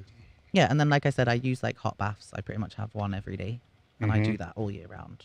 So Yeah, I mean, your recovery, your muscular system recovers very well anyway, doesn't it? Like, Yeah. so in the off season, you handle volume really, you're like the polar opposite to me. She handles volume really well. So her muscular system can recover from volume, no problem. But it's the really heavy stuff. It's her nervous system that doesn't recover so well. So that's when we play all those ace cards, if you like, is when it gets Yeah. really heavy. Yeah. Not necessarily because the training's more important then, but because that's where her natural recovery, if you like, is worse. So that's when we save them for primarily. Yeah. yeah. When you're saying you're in the off season, right? So it becomes more muscular. Does the training go from, you know, every 4, how does that volume frequency, I assume it increases. So how does that increase, and does it increase slowly, or is it just, you know, 2 weeks after the meet, bam, straight into it? So, well, we're in a bit of a unique situation now. We've got one 8 or 9 weeks after this one. Yeah, it's not something I would usually do, but Yeah. So straight after this comp, she's good. She's basically I've got doing 9 weeks, like 2 like- weeks worth of just like plyometric and power and speed work. So all reasonably high frequency, like 4 times a week, but low volume and all speed power work. Just so that the volume is low and nothing's heavy. And then we'll get back into what would be a slight peaking block where we start at 4 times a week and then work it down to 3. The reason we're doing higher frequency for her peak for the next comps because it's sleeves. yeah. And really, it's the wrap squat that makes a big difference for her with her Well, recovery, because like the extra it's an poundings. overload movement, Yeah. right? So like I'm doing more than I can physically Yeah. raw. Like I'm putting on something that's going to help me lift more than I would without it. So that is an overload movement. So obviously that's going to hammer your nervous system way harder. So yeah, I wouldn't do another wrapped meet this close, but because it's in sleeves, it takes the pressure off just a little bit. And plus, we're keeping, you know, we got 2 weeks of power work and then we got a 6-week peak, but she's only actually doing the competition lifts for the last 2 weeks of those. Because she's not going to be rusty having just done a comp. So we're going to purposely use movements that are close to the comp lifts, but that purposely inhibit the amount of weight that she can use and work on her weak points so that it's not as neurally taxing. And then it's only the last 2 weeks there where the training loads will really ramp up. And because she's going to be doing the main lifts 2 or 3 days a week, that'll be enough workouts for her to peak quick. Because you get up to peak in a couple of weeks very, very quick, don't you? Yeah. In like off season, when I drop down, like I would usually take up to like a week off where I would just swim, walk, just keep my body moving. But then I would jump back into training, but it would be variations that are so much harder. The weight is so much lower that I can push myself in a different way so I can dive right back into training. So for example, after the Ghost Clash in February, when I went back into training, I was doing a lot of one-legged stuff. So I can push that really hard because, like I said, my nervous system is the thing that I generally will recover a lot slower from, so I can push myself muscularly. So I can do higher volume, but the weight is so much lower that I can just jump right back into training and get a lot out of it. So yeah, I think that's like the difference. Yeah, like Is 2 weeks going to be enough for the you know, for that shock training, the plyo training, is that going to be enough to bring that motor ability back? Oh, for her. Her adaptability is very high. Okay. Without getting too nerdy, like her acetylcholine level, if you like, which is basically like the neurotransmitter that basically determines how good of an athlete you are, how good did you transfer motor skills. Hers is super high. She's like polar opposite to me. So she transfers strength across lifts very quick, for example. Like, whereas me, if I wanted to push my bench press up over 6 weeks, I would have to bench press for 6 weeks.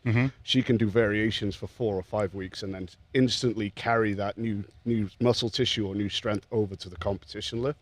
So because of her high adaptability, we can do like almost mini training blocks, and she'll transfer it very quickly. Whereas with other lifters, you wouldn't be able to do that. Okay. It would be a much more linear, slower build up, probably keeping the comp lifts all the way between, you know. Does she maintain the ability longer than after the block? No, she loses it quite quick. She loses it faster, so it's got to come through more frequently. Yeah, that's it. Yeah. So like it's very easy for her to peak too early. Yes. Because she'll do that and then just plummet straight back down, which is fine if you know what's going to happen, right? But again, this is like we were talking about with the coaching. Like, this is the type of stuff you learn, and why you need to give a coach time to learn these things. Like, your first prep with a coach isn't always going to go well because there's so many little nuances like that are in there you just don't know until you do it, right? So like, we've learned that over trial and error now, that we trust that, you know, it doesn't matter if she's 4 weeks out and she hasn't done a straight bar back squat for a couple of months. It doesn't matter because we know how quick she adapts. And then likewise, straight after a meet, when she goes into the gym a couple of weeks later, if she's not lifting as much as she would like, we know that this is exactly what happens every time, and that it comes back just as quick as it left. Yeah, I mean, I think I'm obviously very lucky in the fact that I've been lifting for almost as long as I've known Tom, so he's literally seen my entire journey, like what's worked, what's not. You know, he sees me day to day, so it's not just the training, like he sees my whole life. So what you're saying is marry your coach. And maybe it doesn't work for everybody, but it's definitely been a huge part of my story. Like, I would not be where I am without him. So yeah, like, I guess what I am saying is, if you tell your coach more, you get more back. Yes. And I don't need to tell him because he just sees everything. So, but it's totally relevant. It's not just the training. Yes. We were talking last night about the mental, you know, aspects of training. So let's circle back to that. Separate from this, right? Just how people find their way into a weight room and so forth. Your story basically was you're anorexic, right? Yeah. So from about age 13, 14, I had very bad depression. It's reasonably common in both sides of my family anyway. If I'd known that at the time, I would have known what I was in for. So that in turn led to eating disorders, if you like. So I was anorexic, and I think at the time, I was like 51 kilograms, or like 112 or something like that in pounds. And my eldest brother Damien had been weight training for a couple of years at that point. So he just came into my room one day after I'd finished school, and his way of reaching out, if you like, was he dumped a big bag of whey protein on my bed and said, "You coming to train with me after school?" And that was it. I didn't have a choice. He was my bigger brother, so you don't say no. So that got me into training, and that was a huge coping mechanism for me. Like I said, at that point, I think I'd already had 2 suicide attempts at that point. Like I said to you yesterday, I got to 6, but I wouldn't be here if he hadn't done that. So I basically owe him and the weight room my life, really. And to this day now, like you said, like, I don't know when I will not train. I can't say that will ever happen, because for me it is therapy, and it is the best and most effective coping mechanism that I've ever found. And I think the positive benefits that it has in that respect cannot be underestimated. It's enormous. Like, I think a lot of people, it doesn't even have to be lifting necessarily, but I think lifting seems to have something about it that, like we were saying, kind of attracts people who maybe have those kind of demons, for want of a better word, in their past. And you end up finding a lot of people who've been in a very similar boat to what you have, or have dealt with their own, and it makes you remember that, okay, you know, you might have gone through some shit, but you're not on your own, and there's like a community of people around you that kind of get it, even if it's not the exact same thing that they've been through. And that alone is a huge benefit for it. You know, it's completely outside of the physical, I find. So so you go in the gym that first day, right? This transition obviously didn't happen that first day, right? Because you had 4 other attempts after that. Yeah, absolutely. But, you know, slowly over this period of time, you know, when younger in the weight room, what are some of the things that like click in your mind that when you think back, you're like, I remember that one, certain training sessions or certain things that maybe somebody said, you know, that brought that confidence, that built your confidence up? Yeah. I think for the first couple of years, I did learn to enjoy it. But if I wasn't training with my brother, I probably wouldn't be there. Yeah. It was still a little bit against my will, inverted commas. Because, you know, when you're in that kind of place, a lot of the time you almost don't want to get better. Yeah. You don't want help. You know what I mean? It's like, I deserve this. I deserve to be in this shithole that I'm in, whatever. So at first it was almost forced upon me, but in a very good way. And then I think, which is kind of explains why I'm falling into what I have really, once I started to help other people with it, that was when it really started to click the most, I would say. So once I had been training long enough to be able to help other people get into it and see the benefits that they got from it, that's when it started to click even more for me, personally. I would say as well, like the first couple of years that we competed, not that I was anywhere near the level that Naomi did, but I had a couple of like junior world records and stuff like that. It was a very cool affirmation that you can achieve things. You know, not everyone has to have world records and be a world champion, but you can set out and do something that you didn't think was possible and achieve it as long as you put the time and the graft in, which for me as a person at the time with such low self-confidence, to be able to, you know, go to an international competition, walk away with medals, I didn't think I'd ever do shit, you know? So you already had a degree though at that time, right? Yeah, but that didn't mean, to say that didn't mean it is wrong, but it didn't give me confidence in myself at the time. Like I'm a perfectionist, so unless I walked away with my degree with a first and 100% and everything, wouldn't have fucking done a thing for me. Yeah, but at the same time with the training and the competing, you don't have all-time world records. No, absolutely. You know, so how come the perfectionist isn't playing its role there? Oh, it does. But I just think for me, I assumed it was something that I was always going to be terrible at. Like, I'm basically built to be a runner, and I was a very good runner, but the problem was the only reason I did it was because I was good at it. I fucking hated every minute of it, but I persisted with it for quite a long time because it got me positive attention from people for being good at it, which is a really, really shitty reward mechanism, but it did it at the time. And I think it was purely because that I just thought that I was destined to be terrible at it, that once I did anything even remotely good at it, I was like, okay, this is way better than I expected. I think that's why it gave me the confidence. And like I said, I just think there is some intangible about the weight room specifically that gives you confidence. Like getting under a bar, for example, that feels like it's going to kill you, and then you stand up with it. It's just something that you don't get from other sports, I feel. And I think that kind of intangible that I'm describing very badly is why it specifically did it for me, if you like. Yeah. No, I know. I totally get what you're talking about, right? Is that whole thing. I mean, that's why I do believe that's why a lot of people, you know, drift into the sport. Yeah. And two things that you said here is you said, you know, you started to realize it more when you're able to start helping other people, but that came years after. Yeah. You know, so what got you though? Let's say, for instance, let's say that was 6 years after. Yeah. You know, you've been training. You know, something, and so you have this area, you have this time here where your brother's kind of forcing you to go in, right? And then there's something that happens that makes you get through that other quadrennial or whatever you want to call it, habit or whatever it's going to be. Yeah. You know, what was that drive then? It was just replacing an addiction? As a person with an eating disorder at that time, I almost used it to my advantage in that I became so strict with my nutrition and my training because I wanted to change my body the other way, you know, inverted commas, bigorexia type thing. Yeah. I think then that almost flipped and became like my driving force to do better at that, as opposed to a driving force to just not be here anymore. And I'm not saying there weren't bad days there in and out, but I would say that basically my depression, my eating disorder then became the driving force behind it. Like you have to get better at this, because it became like an obsessive compulsive kind of issue. And you know, at that time you could probably argue that to a degree it was an unhealthy habit, because you know, I would not go out with friends and eat something that wasn't on my diet plan.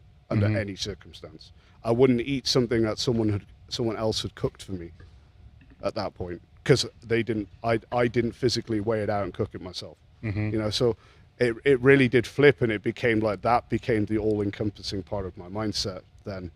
So I wish I could describe it to you better than that, but it was like I flipped my eating disorder over towards that, and that became the obsession, and eventually it just became a bit more positive over time. Then when I saw that I could make positive changes that were actually benefiting my health rather than taking away from it. Was it that, or when you started seeing that, you know, the clients that you have you've had clients in the same boat, right? Yes. So we've got, I mean, we've dealt with people with all sorts of addictions and things like that. But yeah, I think since I've always been quite open about it, since I started coaching people and being open about the mental aspect of it, like I say, it's amazing how many people will then crawl out of the woodwork and go, you know, me too type thing. Being able to help people with issues like depression and eating disorders through powerlifting has definitely cemented its place in my head as this is where I need to be doing, because I've always wanted to do something related to mental health after being through what I have been through, and I thought I needed to do something specific to do that mental health, but you don't, because when you do this you often end up dealing with a lot of that anyway, and that has almost been my, you know, the way I've kind of ended up helping people with their mental health is inadvertently through lifting then. And that, like I said, helping people with things like eating disorder and depression, people who've been where I've been, has been the single most rewarding part of getting into this. And I can't kind of speak highly enough of that on a personal level. Did that then change you with your relationship with food? You know, so it went from being that opposite obsession to being more balanced? Yeah, I'm more balanced now. I mean, what has helped is having a naturally higher metabolism and being a bit more muscular now. I had to get used to eating more. Like now I maintain my weight on like 5,000-6,000 calories a day, whereas, you know, like, you know, when I was 15, 16, I would eat every other day if I was lucky. I would allow myself to, and that would be something small, and 50% of the time I'd probably be throwing it up a few hours later anyway. So that's been a gradual process that I've had to acclimatize to very slowly. But I think now seeing the positive benefits in other people as well has allowed me to see it more in myself, which maybe I didn't see before. You know what I mean? It's easy to give a client a compliment about what they've achieved, but it's not always easy to turn around and give yourself a compliment about what you've achieved. But I think working with people who've been in similar situations then and reflecting on myself about what I've done makes it a lot easier to go, okay, well, you've not done too bad. You know? Yeah. So that yesterday you told a story of one of the powerlifters that you had. So what? Can you so share we've that? got a lady on our powerlifting team. She won't mind me talking about this, I'm sure. But she spent a lot of her adult life anorexic. Like I said to you yesterday, she got to the point where she couldn't go around the supermarket with a trolley because she'd get too tired. She'd have to just abandon it and go home. She couldn't walk up flights of stairs and things like that because she'd have to stop and take a breath going up a flight of stairs because she was so malnourished, she was so light. So she competed at British Nationals a couple of weeks back. That's her third competition, I think now. And when she went to go weigh in, she basically just said, I don't give a fuck what I weigh. Doesn't matter.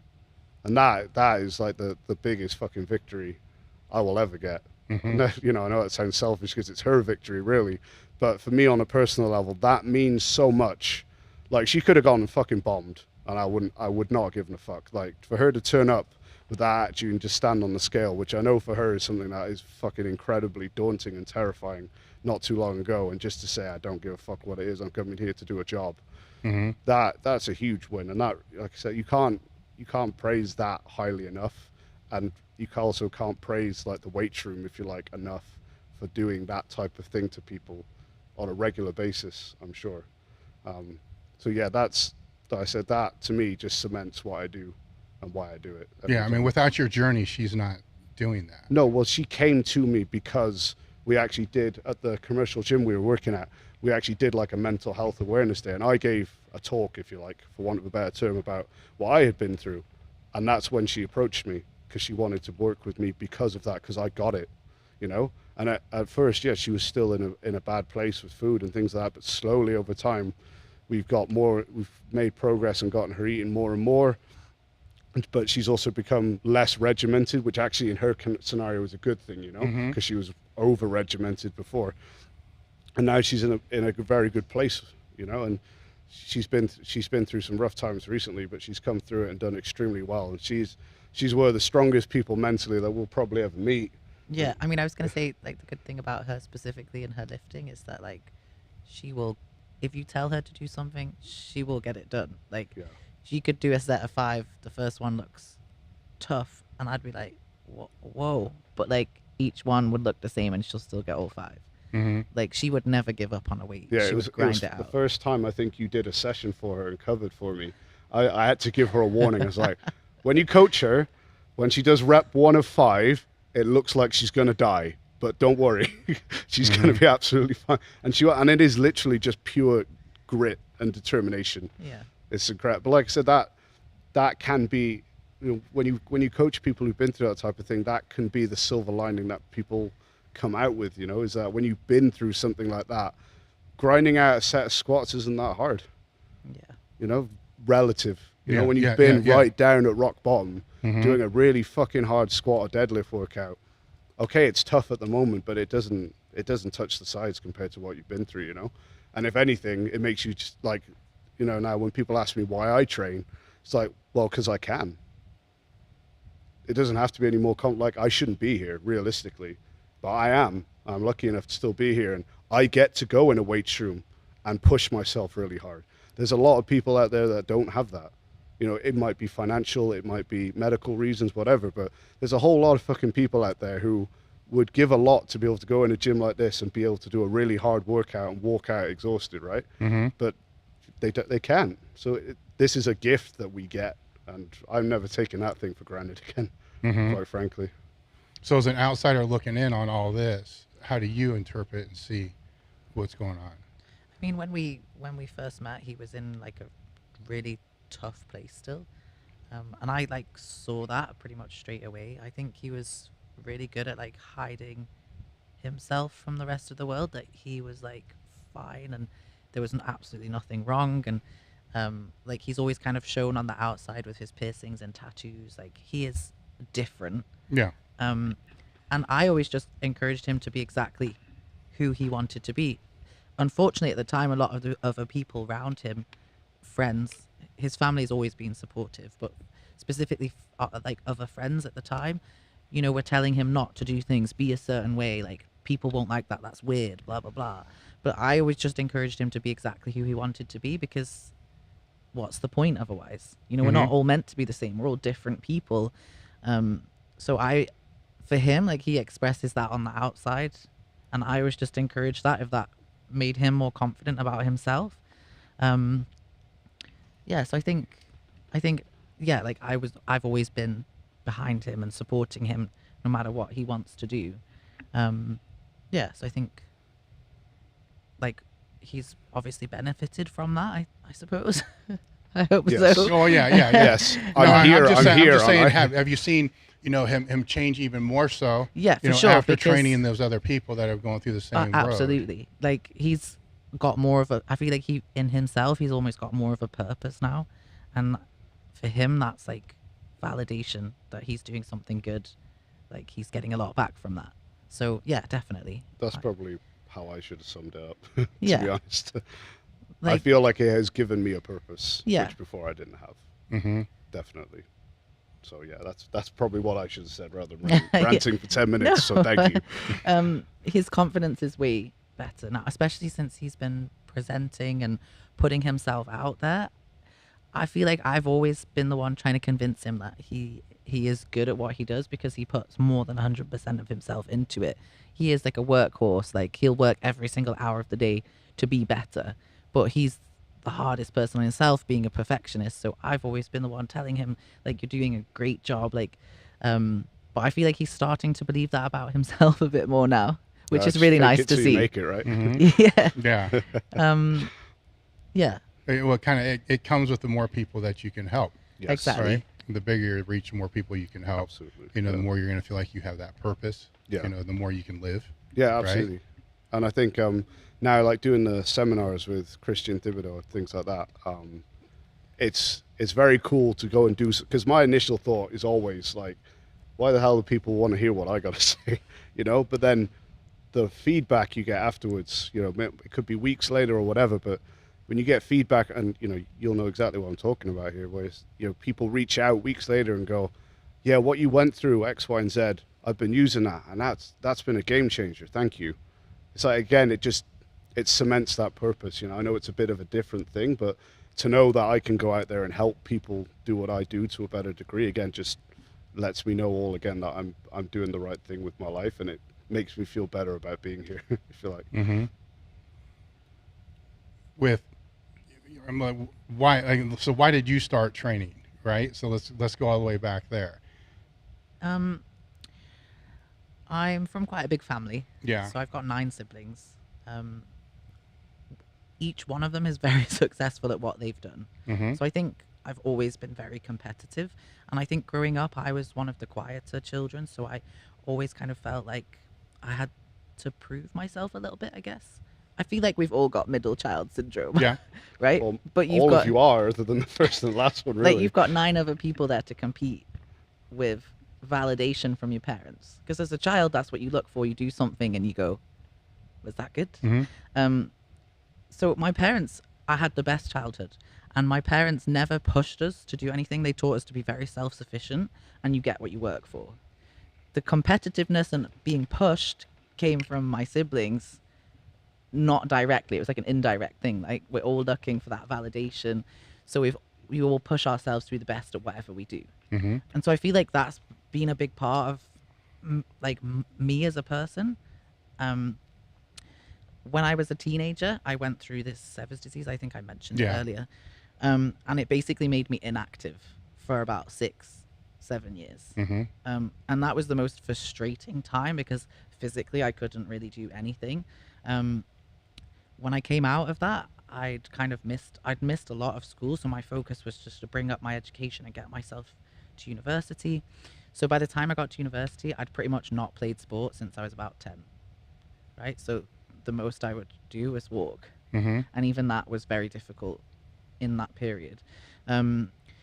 So being competitive, I needed like an outlet for that. Like, I literally make everything a competition if we're playing a video game, or like, you know, you're even out, like, I'm going to race you to that bit. Like, that was just like what we did when we were children. And I feel like that's kind of crept into my adult life as well.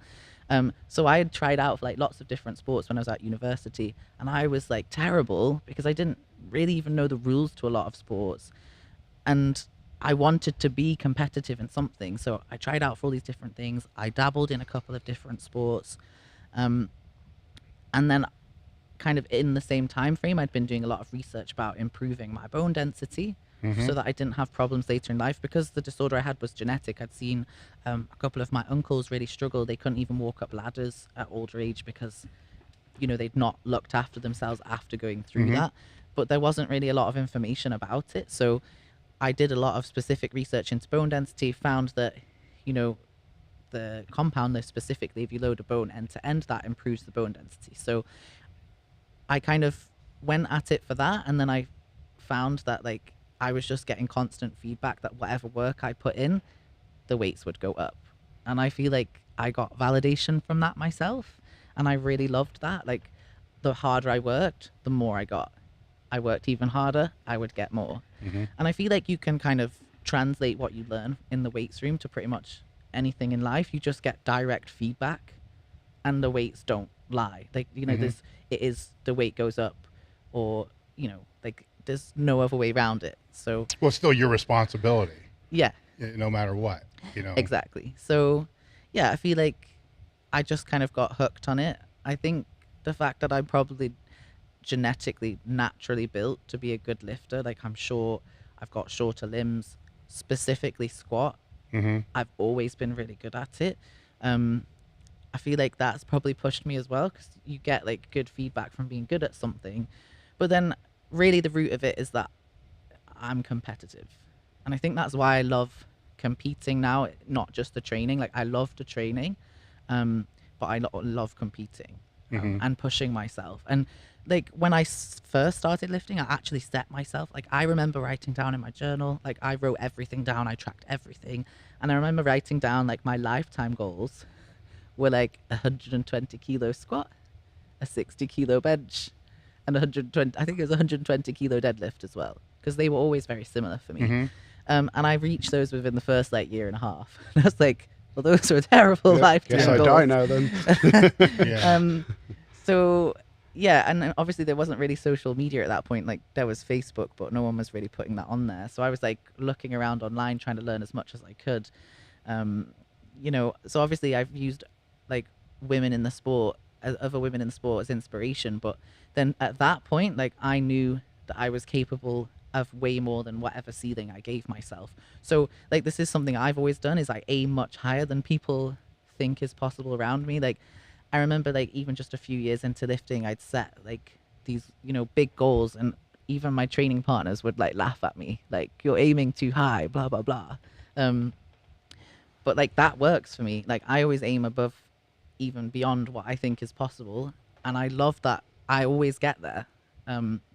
So yeah, like I feel like obviously your training goes up and down, but I've never completely stalled, because I know that like if I've kind of been, you know, stuck at a weight for a while, there is something else I can do. Like there is definitely a point past this. So I definitely feel like I'm still not at my full potential. Like I've got a lot more to give, and that really excites me. So yeah. The competitive part. I think that like that's why I brought up my like upbringing, because I feel like that is like a core part of my personality as a whole, and like that's always been like at the center of my lifting as well. And yeah, like it makes sense. With your higher performance clients, because you said you got track and field, it's just not powerlifting. I don't want people to misunderstand that. You got a lot of high performance clients across a lot of spectrums. Is blood work part of the metrics that you're utilizing to be able to track? You know, you were talking about cortisol and all these other things before. Is regular blood work a metric that they're doing? Or I do try to get them to do that as often as, but I mean, quite often we're quite lucky in that when you're dealing with people like that, quite often they're in the habit of doing it anyway, because a lot of the people that we're talking about here that we're dealing with are actually US based anyway. So quite often they are getting that done at least semi-regularly anyway, which is great, because that gives you a lot of information that you're not just going to get anywhere else, especially things like A1C and inflammatory markers and all that type of thing, and cortisol. But yeah, again, it comes down to, sometimes it's difficult to get people to give you the information that you want, right? In a perfect world, they would all be doing that, absolutely, because I think it plays a huge key, especially when you're dealing with their nutrition as well on top of their training. And especially if they're at a level where perhaps there are PEDs being used, then it has an effect on that. So yes, it's a crucial element, but I think unfortunately the ones that are already doing it, it's great, and that just carries on. The ones who aren't doing it, it becomes difficult to get them to do it. is it, because it, you know, in the UK, it's obviously going to be different than here. I don't know shit about the UK. In the UK, are doctors more open? No, to not at all.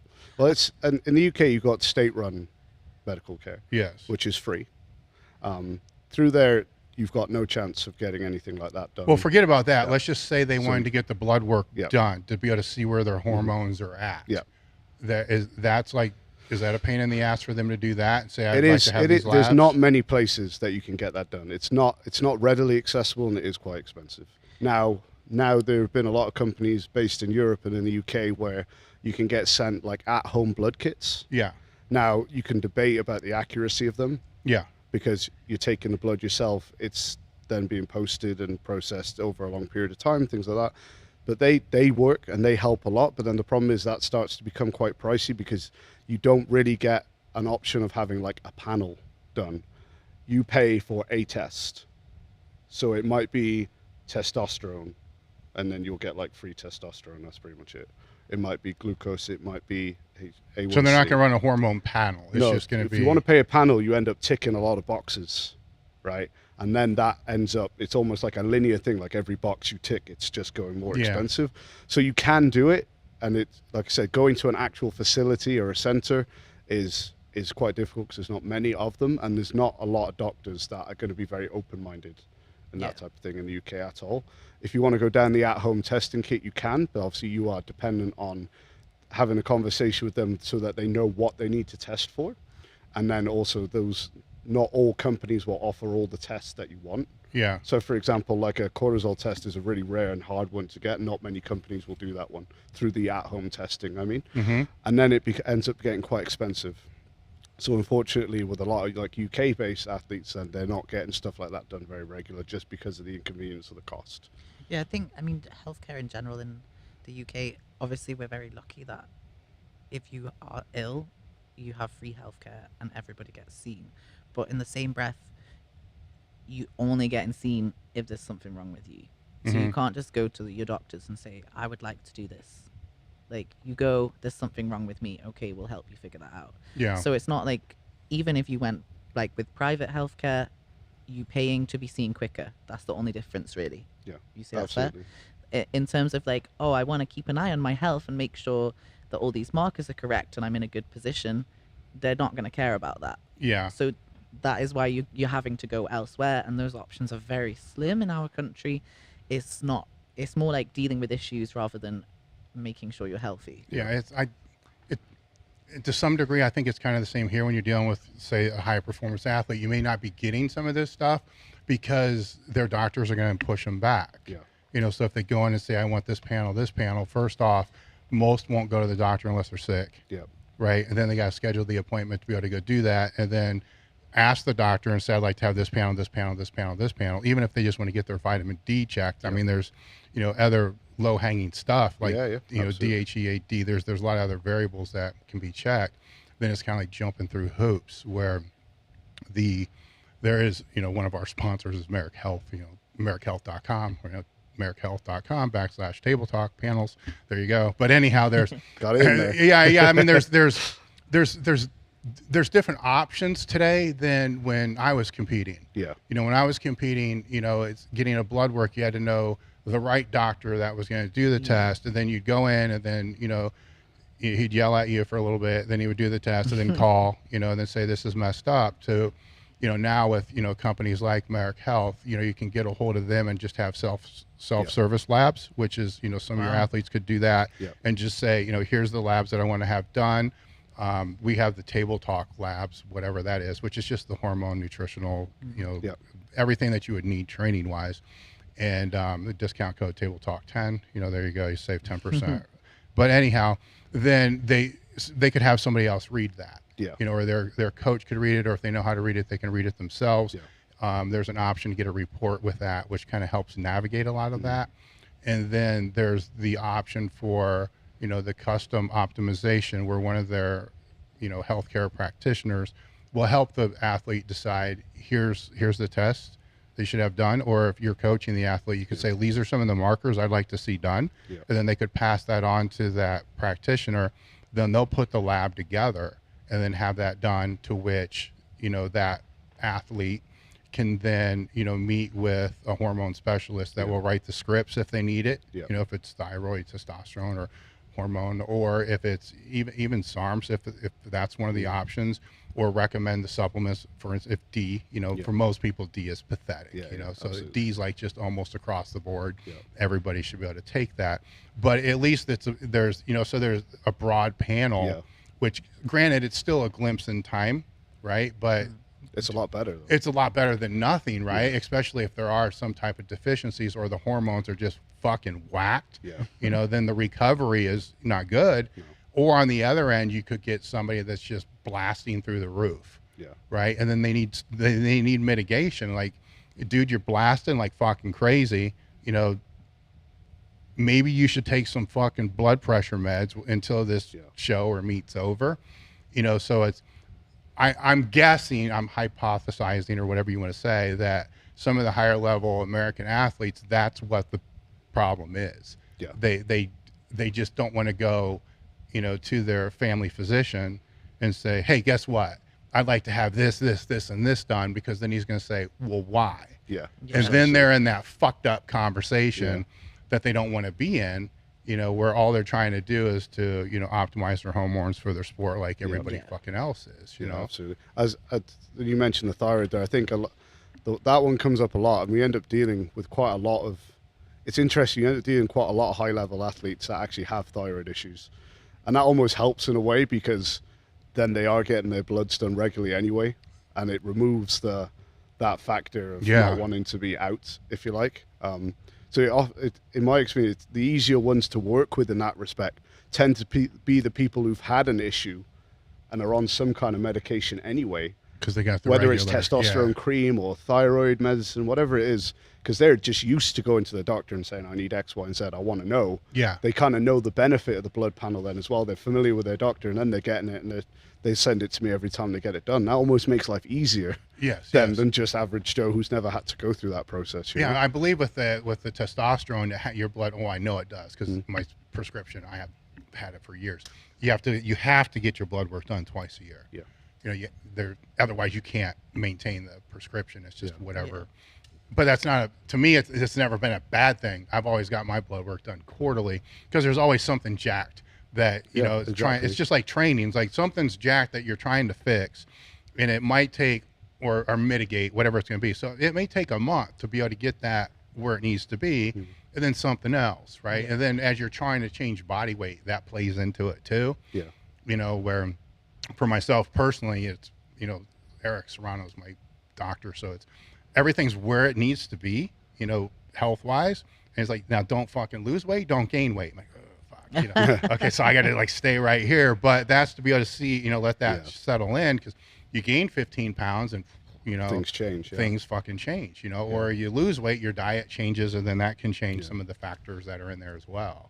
I think it's just interesting though that obviously there's the stigma, they don't want to go to their doctor and things like that, but sometimes you're dealing with people that, almost like they're at like Naomi's level, for example, where their life revolves around doing what they can to perform best at their sport, like literally everything.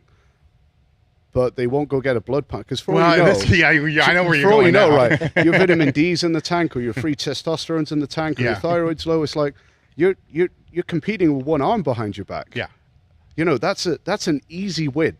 Yeah, but they're all in, right? Yeah, but they're all in. It's like, that's the easiest win. Go sit in a chair, stick a needle in your arm, and if stuff is wrong, you almost want to turn around and go, thank fuck. Because now I can fix something. Yes. If it all comes back perfect, then whatever. You've got nothing to fix. That can be frustrating. Whatever. Nothing to lose, though. But no, that's the worst case scenario. Yeah. The best case scenario is you go, well, this could be better, and maybe this is why this is happening over here, where you're supposedly all in and want to get better. It's a no-brainer. Oh, yeah. I mean, anybody that's been just with PEDs, anybody that's been around for a long period of time knows there's a point of diminishing returns, right? And I mean, it can get bad, where it's so high that now nothing's working. Recovery's going to shit because all you're doing is to try to rid yourself of the bullshit that's overloaded in the system.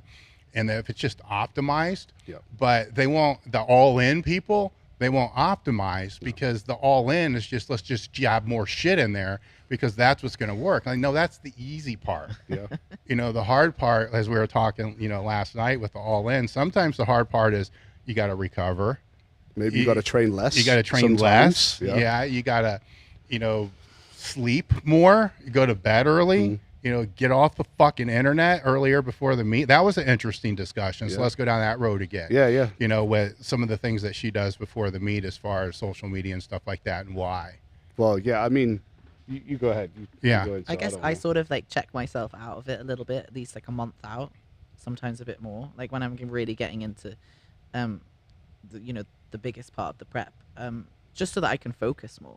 I try and spend less time on screens in general as well, just for my overall health. But it means I'm not thinking about someone else's lifts. I'm not looking at someone else's lifts, because I do find that when I watch lots of other people's lifts, some of their things can creep into what I'm doing. So it allows me to just really focus on what I'm doing myself and my lifts, what I'm going to do in the gym. And I think the other part of it is, as much as I love social media because it's allowed me to interact with a lot of other athletes from around the world, and I've met some great people as well. And I find inspiration from other lifters through it.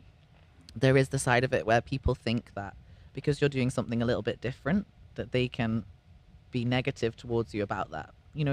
I'm putting myself out there. I have a lot more muscle than most women. I mean, I get stared at when I walk down the street, but online, people will say not very nice things to you. And, they're behind a computer screen or a phone screen. So, I feel like it happens more, especially online. Yes.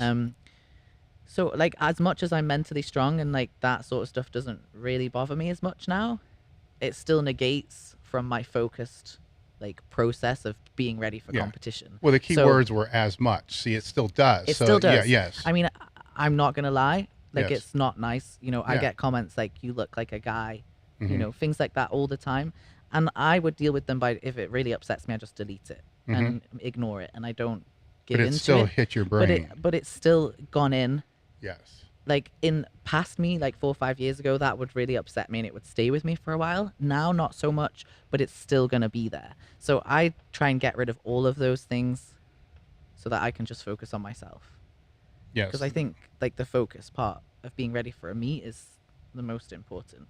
Well, I think the one interesting thing that you just said there is, you know, I like the mental imaginary, you know, the visualization per se, right? Yeah, So yeah. there's a squat that you want to hit, right? So you think about that all day long. I mean, you think Absolutely. of that when you're driving, when you're flying, it's just mentally. And maybe it's not visualization, it's daydreaming, but it's a type of visualization, I right? mean, I definitely visualize. Like, I think about, Yes. and I even use my own videos as Yes. inspiration for myself. So I look back, like, I've done that before. This is what it looked like. I can do this again. Yes. But yeah, visualization, I use that. Like, I'll think about my training for So, hours and yeah, hours yeah. before I go and do it. So say that's 1,000 times a day or something like that. Now, if you're online, you're watching other people squat, Yeah. right? So now it's not 1,000 times a day; it's 600 times a day because the other 400 Yeah. times we're watching somebody else's squat. Are you thinking about their squat? Exactly. And the interesting thing you said is some of their things will creep into you. Oh, for sure. Right? So are those some of those technical things that you're seeing in other people creep into? At your lifting. level, that can kind of mess you up. Absolutely. Now, if it's a beginner, I guess we could flip it and go the other way. You know, if a beginner is watching really, really fine-tuned lifters, that might not be a bad thing, right? But No, absolutely. you know, if they're watching gym fails, you know, all the time, you know, like you know, then that could be a bad thing. But you have control over that. Yeah. You know, and I like the fact that closer to a meet, you separate it a little bit. You know, because then that puts more of that visualization of Yeah. what you want to do, No, exactly. you know, over and over and over. And I'm pretty, you know, it's you track or watch the cortisol, you know, with her, you know, I'm sure that doesn't help. No, so I mean, and it can also create self-doubt as well. Like, you're looking at 20 other lifters at your level. Oh, but she does her deadlift like that, and her toes are more out. Maybe I should try that. Or maybe they do their reps that way. Maybe I'd get more. It's like, no, you're 3 weeks out. You lift how you lift, and you lift that way for a reason. I'm not saying there aren't little things that she can improve, but at her level especially, you're not going to find those from just watching someone else. That's going to be tinkering over weeks and weeks and weeks over a time period. Like, you have settled on the way that you lift for a reason, and you have done the preparation in that way for a reason, because you, over the time, you know that is what works best for you. But then you start looking at other people and thinking, oh, maybe if X, Y, and Z, and then all of a sudden you start to doubt, and you go into your next squat session like, do my feet, should they be a bit wider? Should they be a bit narrower? Maybe I'd be strong. No, this is not the, you know, exactly. 3 You're not weeks gonna after change. the comp. Yeah. That's when we can look at stuff like that and play it. But right now, it's already too late. You are dialed in, ready to go. And anything that takes away from your confidence in that fact is just going to annihilate you. Yeah. I my mean, opinion. I think when you're doing a 1 rep max, it's so much more mental than physical, because I mean, I'm not going to be preparing doing something that is completely out of the blue, like the numbers that I'm attempting are there physically.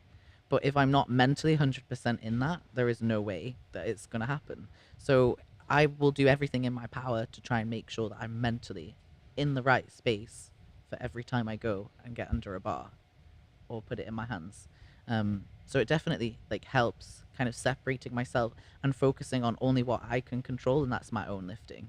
That can be a double-edged sword, though, because if you're in that place and then you go in the gym and it just happens to be a terrible day, you have to also mentally be in that place to be able to say, it's just a bad day. I need to shut this down, or this is just a bad day. Yeah.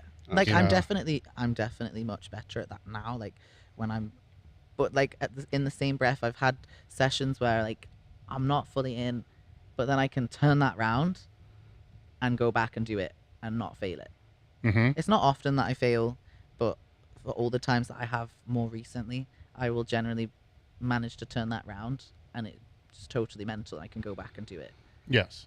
But you know when that's what I'm Yes, saying. You've but, like, learned when you can do exactly. that and when you can't. Yeah, like at the same time, I'm like, if it's really not going well and I know that it's not going to get any better, I like throw my hat in the ring and walk away. Like, this is a waste of time. I'm going to come back like tomorrow or the next day and do it again when I'm in a better place. Just to touch on what you said there about maxing out being mental, like that's where it's hard to get this across, and you probably do the same, I'm sure, but like it's hard to get across to people that you coach sometimes that like if you're a competitive lifter, like powerlifting is your skill, right?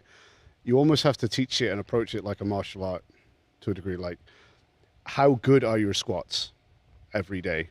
50%, 60%, 70%, all your work sets, because by the time you get to meet day or you're testing, whatever, if you have to think, you've probably already lost. Yeah. So the point is that the whole lead up to that, you're honing your craft and your skills to the point where it is instinctual by the time you get to that max. Because when you put that max on your back, That's the best way to describe it. Like, you people say like switch on, but really I completely switch off.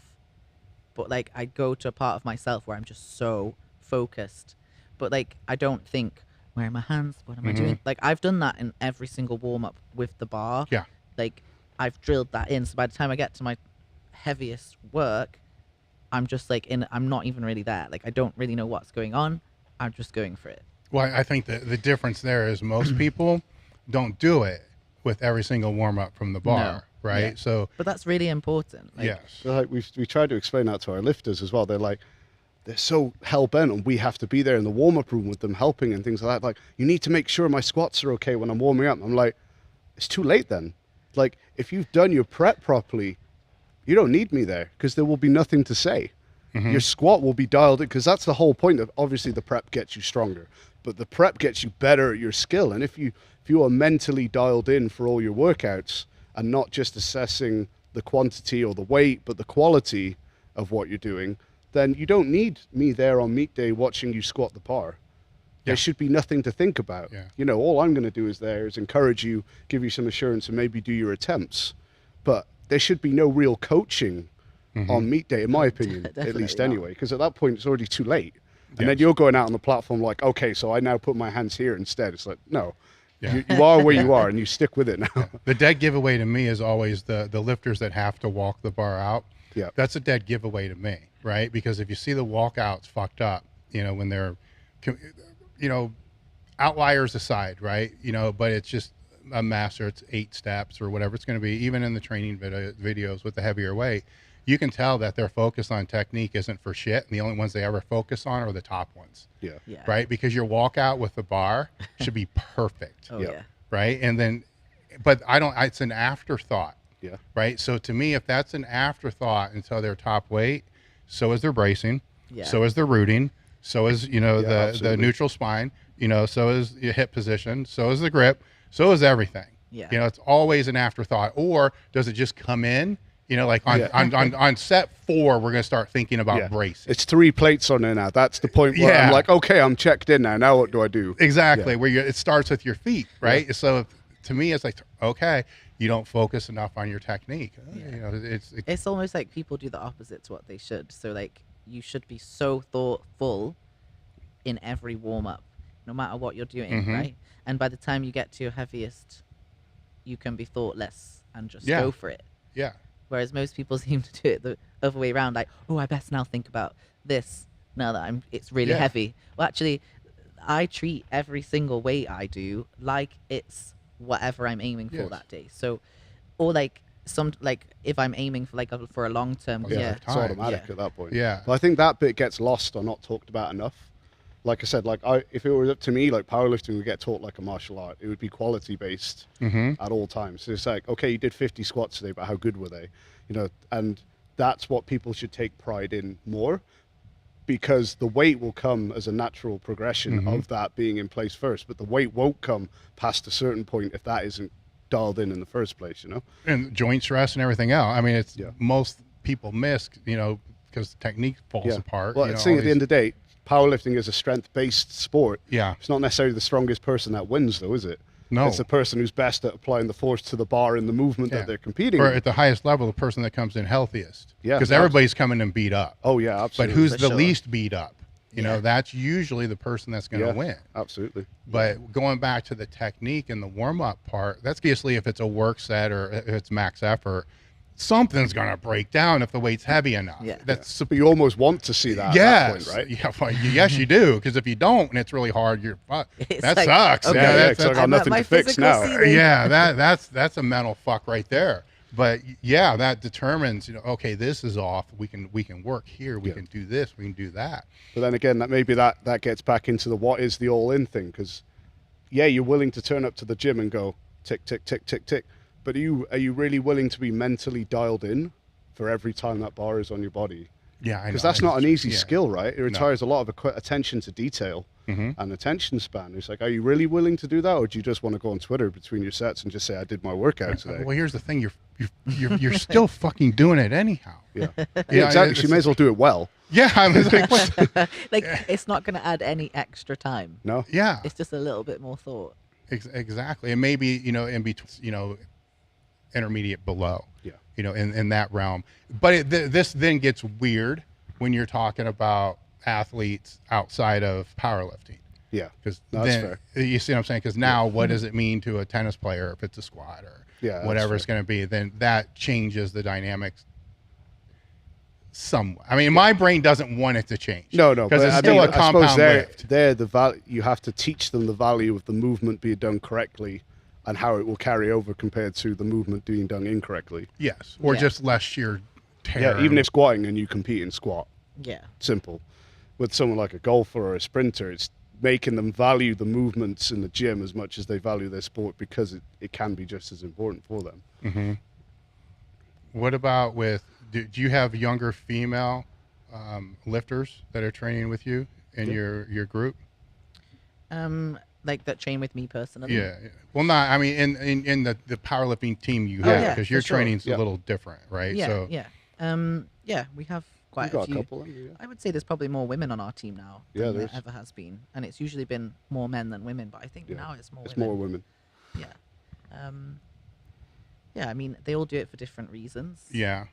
Some take it more seriously than others, and it's just a choice. But yeah, it's been nice to kind of try and pass on some of what I've learned to them. I do think that a lot, like, I will try and encourage them to come and train with me, and most of the time they don't want to, which is kind of annoying because Well, I I mean, fe- is it the strength aspect of that, or just the time? I Bit think of it's a both, I bit of both, especially Yeah. now because I train in the daytime. It pretty much makes it impossible. But the other side of it is that even when I'm training at times that people can come, they think that they're not strong enough to train with me, which is absolute nonsense. I think we spoke yesterday about like the value of training partners.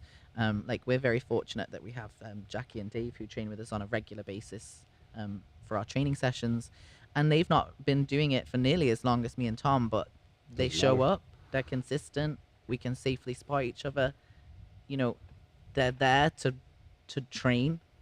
That's all that matters. Like, it doesn't matter what weight is on the bar. Like, do you know what I mean? Yeah. So But I think you can fall into that trap, and I'm sure you've experienced this, where, like, because you're someone's coach, or because you are seen as Yeah, a I coach, think- or maybe a high-level lifter, people just assume that you don't need help with anything. Like, why would you need my help? Well, you know, maybe I have tough workouts and I need a handout. Maybe I have workouts where I have self-doubt and things like that, and I need someone to fucking slap me on the back and make me go, because I don't want to be there today. But I think that can happen really easily if you're training with people who you also coach, where, like, because Oh, you're yeah. seen as like the teacher figure, they just assume that you've always got all your shit together and you never need anything, which Yeah, it's is not the false. case. If It's anything, so the more wrong, the yeah. further you get up that ladder, the more you end up needing help. I think that, you know, to have a group of beginners, intermediate, and advanced matters, right? Because yeah, because you can all learn from each other. yeah, Like, I think you were saying yesterday, like, when you've got younger athletes or newer people, they've almost got this like really hyperdrive. at the start, right? So they can help the people that are like ahead of them, intermediate, advanced, because they might go, oh man, like, they're working really tough, like, hard. Yeah, They're yeah. working harder than me, and they're like, they've just started. So it kind of gives them a bit of a kick up the butt. In the same breath, the beginners can learn from people that are intermediate advanced, because they have learned and know more, their techniques better.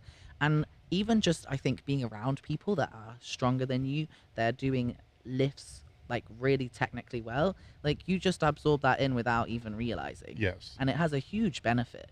And then just the way that you deal with, like even the way that you would deal with a non-lift, right? You fail a lift, like you notice that in more beginners, like they get really emotionally like, you know, taxed from I failed something, so I'm really bad now, blah blah blah. Whereas you find with more advanced lifters that they just let it roll off, like I'm gonna try and either learn from it, or like I physically just couldn't do it. Like that sometimes happens, but like it is what it is. I did everything I could.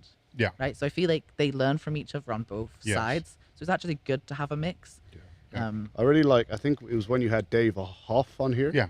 And he was talking about his crew and how his whole crew aren't like world-class elite lifters. But he was like, well, first off, if you're going to be in my crew and I'm going to get to where I want to be, I'm going to have to spend like 4 or 5 years with you. So I've got to like you for a start. And B, you've got to be reliable, because we train these days, these times every week. So you need to be there. You can be the best spotter, loader, motivator in the world, but if you're only there 50% of the time, what use are you to me? It's counterproductive. Yeah, Yeah, absolutely. yeah. Yes. So like It's not reliable. it's not about strength. It's about attitude and commitment and dedication. If you've got that, it's almost irrelevant what you lift. Okay, sure. If you're handing out 400 kilo bench presses to equip lifters, whatever, you need a certain amount of strength. But beyond that kind of scenario, what really matters is the attitude and the commitment that people are bringing with them. Yes. Not how much they're putting on the bar, because, you know, as long as they're giving 100%, it's irrelevant. It still motivates you. It doesn't matter how much less than you they're lifting in theory, you know, or at least that's how it should be. Yes. Well, the intermediates probably more so than, you know, the ones that are aspiring to become better. I always think it's in their best interest to train around other lifters that are better for a lot of different reasons. sure. Their strength, you know, their perspective of strength will shift a little bit. Yeah. But there's a lot of intangibles that you learn. Yeah. You know, you'll see that, you know, and they're not all the same. There's nuances with all of them. Some advanced lifters are going to approach the bar different than others, right? And you'll see there's still a commonality. You know, they might be fucking around, talking, training, whatever it's going to be, but then say 60 seconds out, there's a metamorphosis that just starts to happen. Yeah. All right. And then when they're under the bar, the fucking, you know, the wall could fall in, and they're not going to know. Yeah. You know, then just what do they do while they're resting? What do they do between sets? You know, how do they warm up? All these little intangibles, they matter. Yeah. You know, they matter a lot, and you don't notice it, you know, unless you're around it. Yeah. You know, they don't know. You know, all they see, you know, if it's online, right, they see the 7 seconds of the lift. Yeah. But they don't see anything else. And that's it. You know, they don't see. Maybe they might see the person approach the bar. Maybe if it's you know, if it's a show or whatever. I think most people cut that out now, though. Yeah, they're going to everyone's trim it got out. such a short Yeah, you don't attention even see that span. now. If Since you want go anyone, down, no, that's if it. you want anyone to see your lifts, it's like cut it as short as possible. Exactly. So now you're dealing with 4 or 5 seconds, Yeah. and there's you know, there could have been 3, 4, 5, 8 minutes, 10 minutes Yeah. before that. Yeah. You know, Absolutely.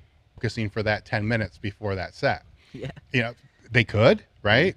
You know, but, Absolutely. and- But they might also just be joking and laughing around until 10 seconds before, Well, and then they can just go. but most aren't. Yeah, Most are, absolutely. you know, different.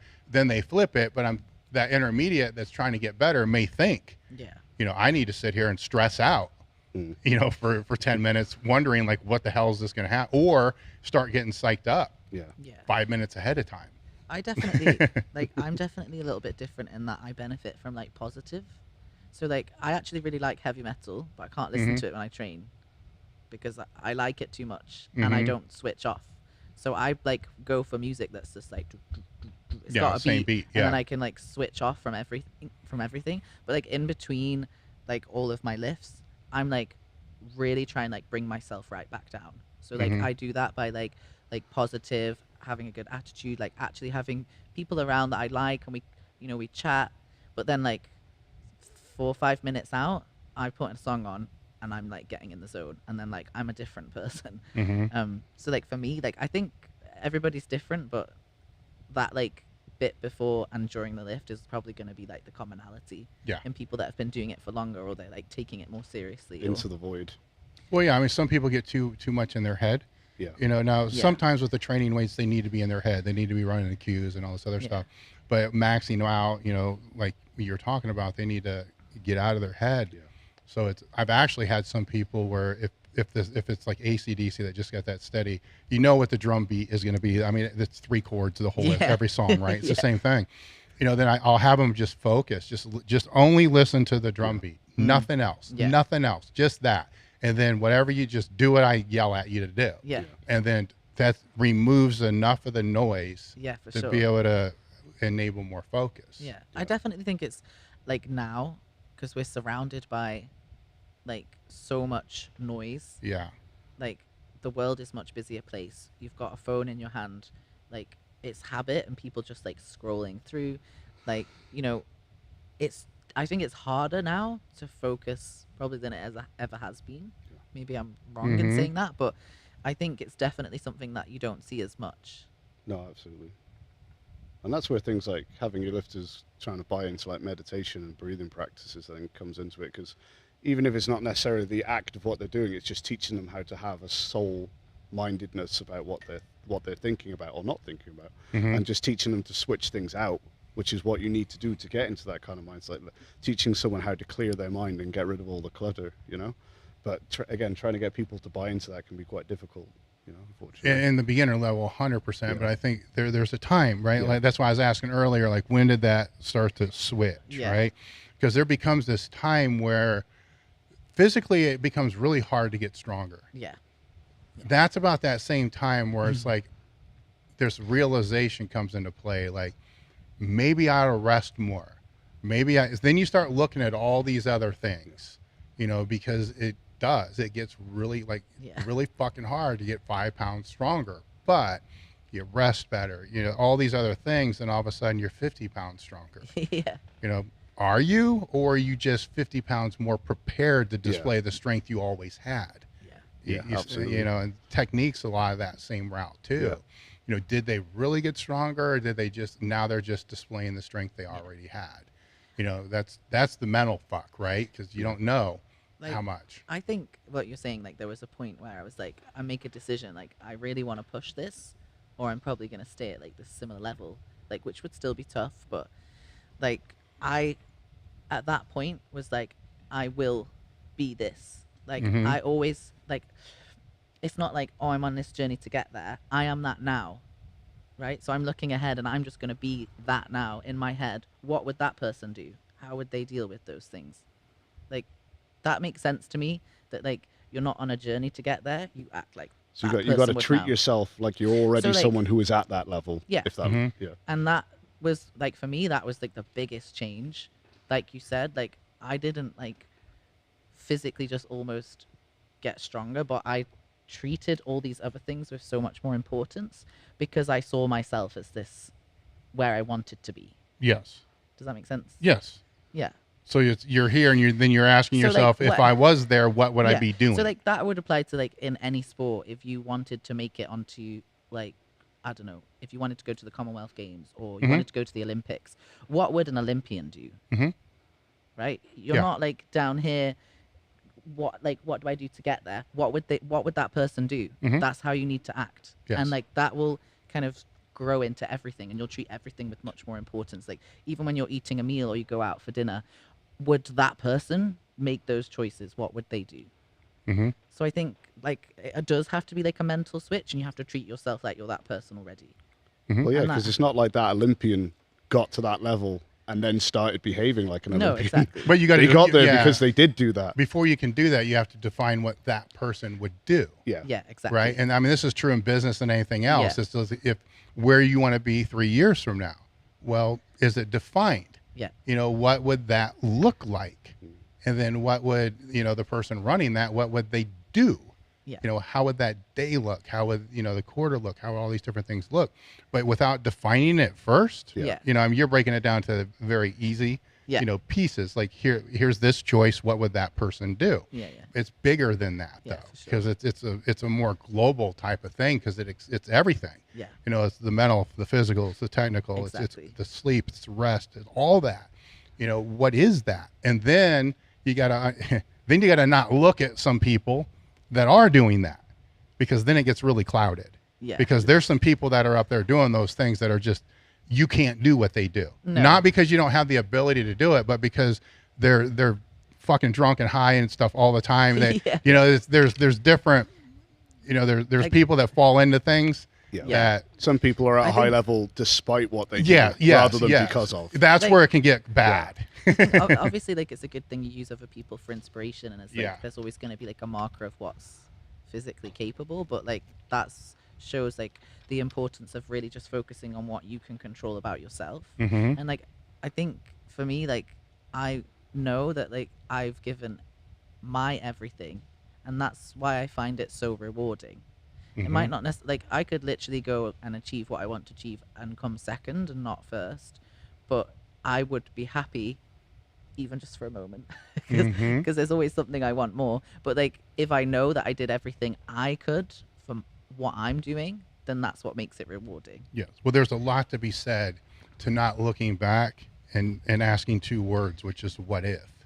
Oh yeah, Yeah, like 'cause I know that's for not sure. a place you want to be. No, But, like- that's a rabbit hole that never ends. is it? Yes. Yeah, yeah, You know, no, it's okay to be able to look back and say, well, what if I, but you legitimately didn't know, no, you know, at that time. So you learn more as you get, you know, yeah, for but sure. you didn't know then. So you can't really make that argument and get No. mad about it. No. But the last thing you ever want to do at that level is to look back and say, you know, what if? Yeah, exactly. And everybody knows the answer in their own head, you know, to that. So they got to kind of deal with it. And some Yeah. people lie a lot to themselves, you know, or the other end of that spectrum is, you know, if I did, you know, if I had, you know, there's that if I bullshit, you know, Yeah, which is yeah. what a lot of people look back as their excuse because they didn't do it, Yeah, you know, and they didn't. But it's your performance. You got to own it.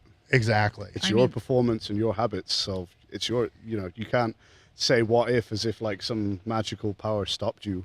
Yes. Well, doing see, those what things. if is a different question than if I had. Yeah, that's Right? Because the if I had is putting that on something else. yeah. Like, well, if I had you as I coach, Yeah. or if I was able to train at Westside Barbell, or if I, you know what I'm saying? No, absolutely. then that's out, you know, that's an excuse. Yeah, Yeah. absolutely. I think Yeah. the second you make the choice to step on the platform, it's your performance and you got to own it. Yeah. Like everything that's come before it has been your choice to a degree or not, but you made the choice to still go there and put in that performance, so you shouldn't be. And Well, is this okay. all about a platform though, or is it No, about, you know what I mean. you know, though. Do it's- the thing, whatever yeah, the thing yeah. is. We're right? going back to what Well- you can learn in the gym, applying everywhere.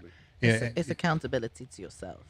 yeah, but it's also accountability to others, right? Because if this thing that we're talking about that's learned in the gym and the platform, it's also your marriage. Yeah. You don't want to be able to say, you know, well, if I had, you don't want to be able to say, well, what if, you know, the same thing, you know, or a business or whatever. It's all this stuff that we learn in the weight room. Translates to it everything. translates to everything, man. Absolutely. I mean, you found it through the anorexia, you found it through the competitiveness, you know, all those things kind of just, All blending together eventually. yeah, I mean, we find it for some reason and then it blends out. It just becomes the mechanism by which we learn Yeah. that it applies to all these other things. Yeah. Oh, for sure. No, that's a good way of summing it up. You know, Absolutely. well, it is. And that's the cool, fascinating part to me, Yeah. you know, is that for so many, it is that spectrum, you know, that funnel or whatever you want to call it. The lens is the word I'm looking for, that allows that to be seen, you know, oh shit, if I did that there, if I had those habits here, if I had those habits here, I already have those habits. Yeah. Fuck. It's the thing that opens their eyes to like Yeah. other facets of their life. Yes, which is, you know, fascinating and cool to me. Yeah. Yeah. How can people find more about you guys? So yourself. Oh man, we're terrible at this bit. That's Mm-hmm. I mean, I've got an Instagram which is at Phoenix Performance Training. That's all I got. I don't got Facebook or anything like that. I'm the worst at self-advertising ever. Well, if they want to work with you as a coach, how do they go about that? Either one of you guys, Yeah, just message one of us on Instagram. Yeah. Simple as that, to Instagram's get probably the the ball rolling. best way. as long as it's not 3 or 4 weeks before me. That's absolutely. Yeah, Message because me. I won't see it. then Yeah. In that case. Yeah, mine's Naomi.Phoenix Performance. Mhm. Yeah, it's probably the best form of contact is Instagram. All right. Well, I appreciate you guys coming out. Yeah, And thank you. to all the listeners, you know, as I said in the last episode, I appreciate you guys listening, watching, or however you're absorbing this podcast, because I know you got other choices. You got other podcasts you can listen to. You're selecting to sit here and listen to us ramble about training in the weight room and how it applies to life. You know, I appreciate that, and we're out. Thank you. Thank you.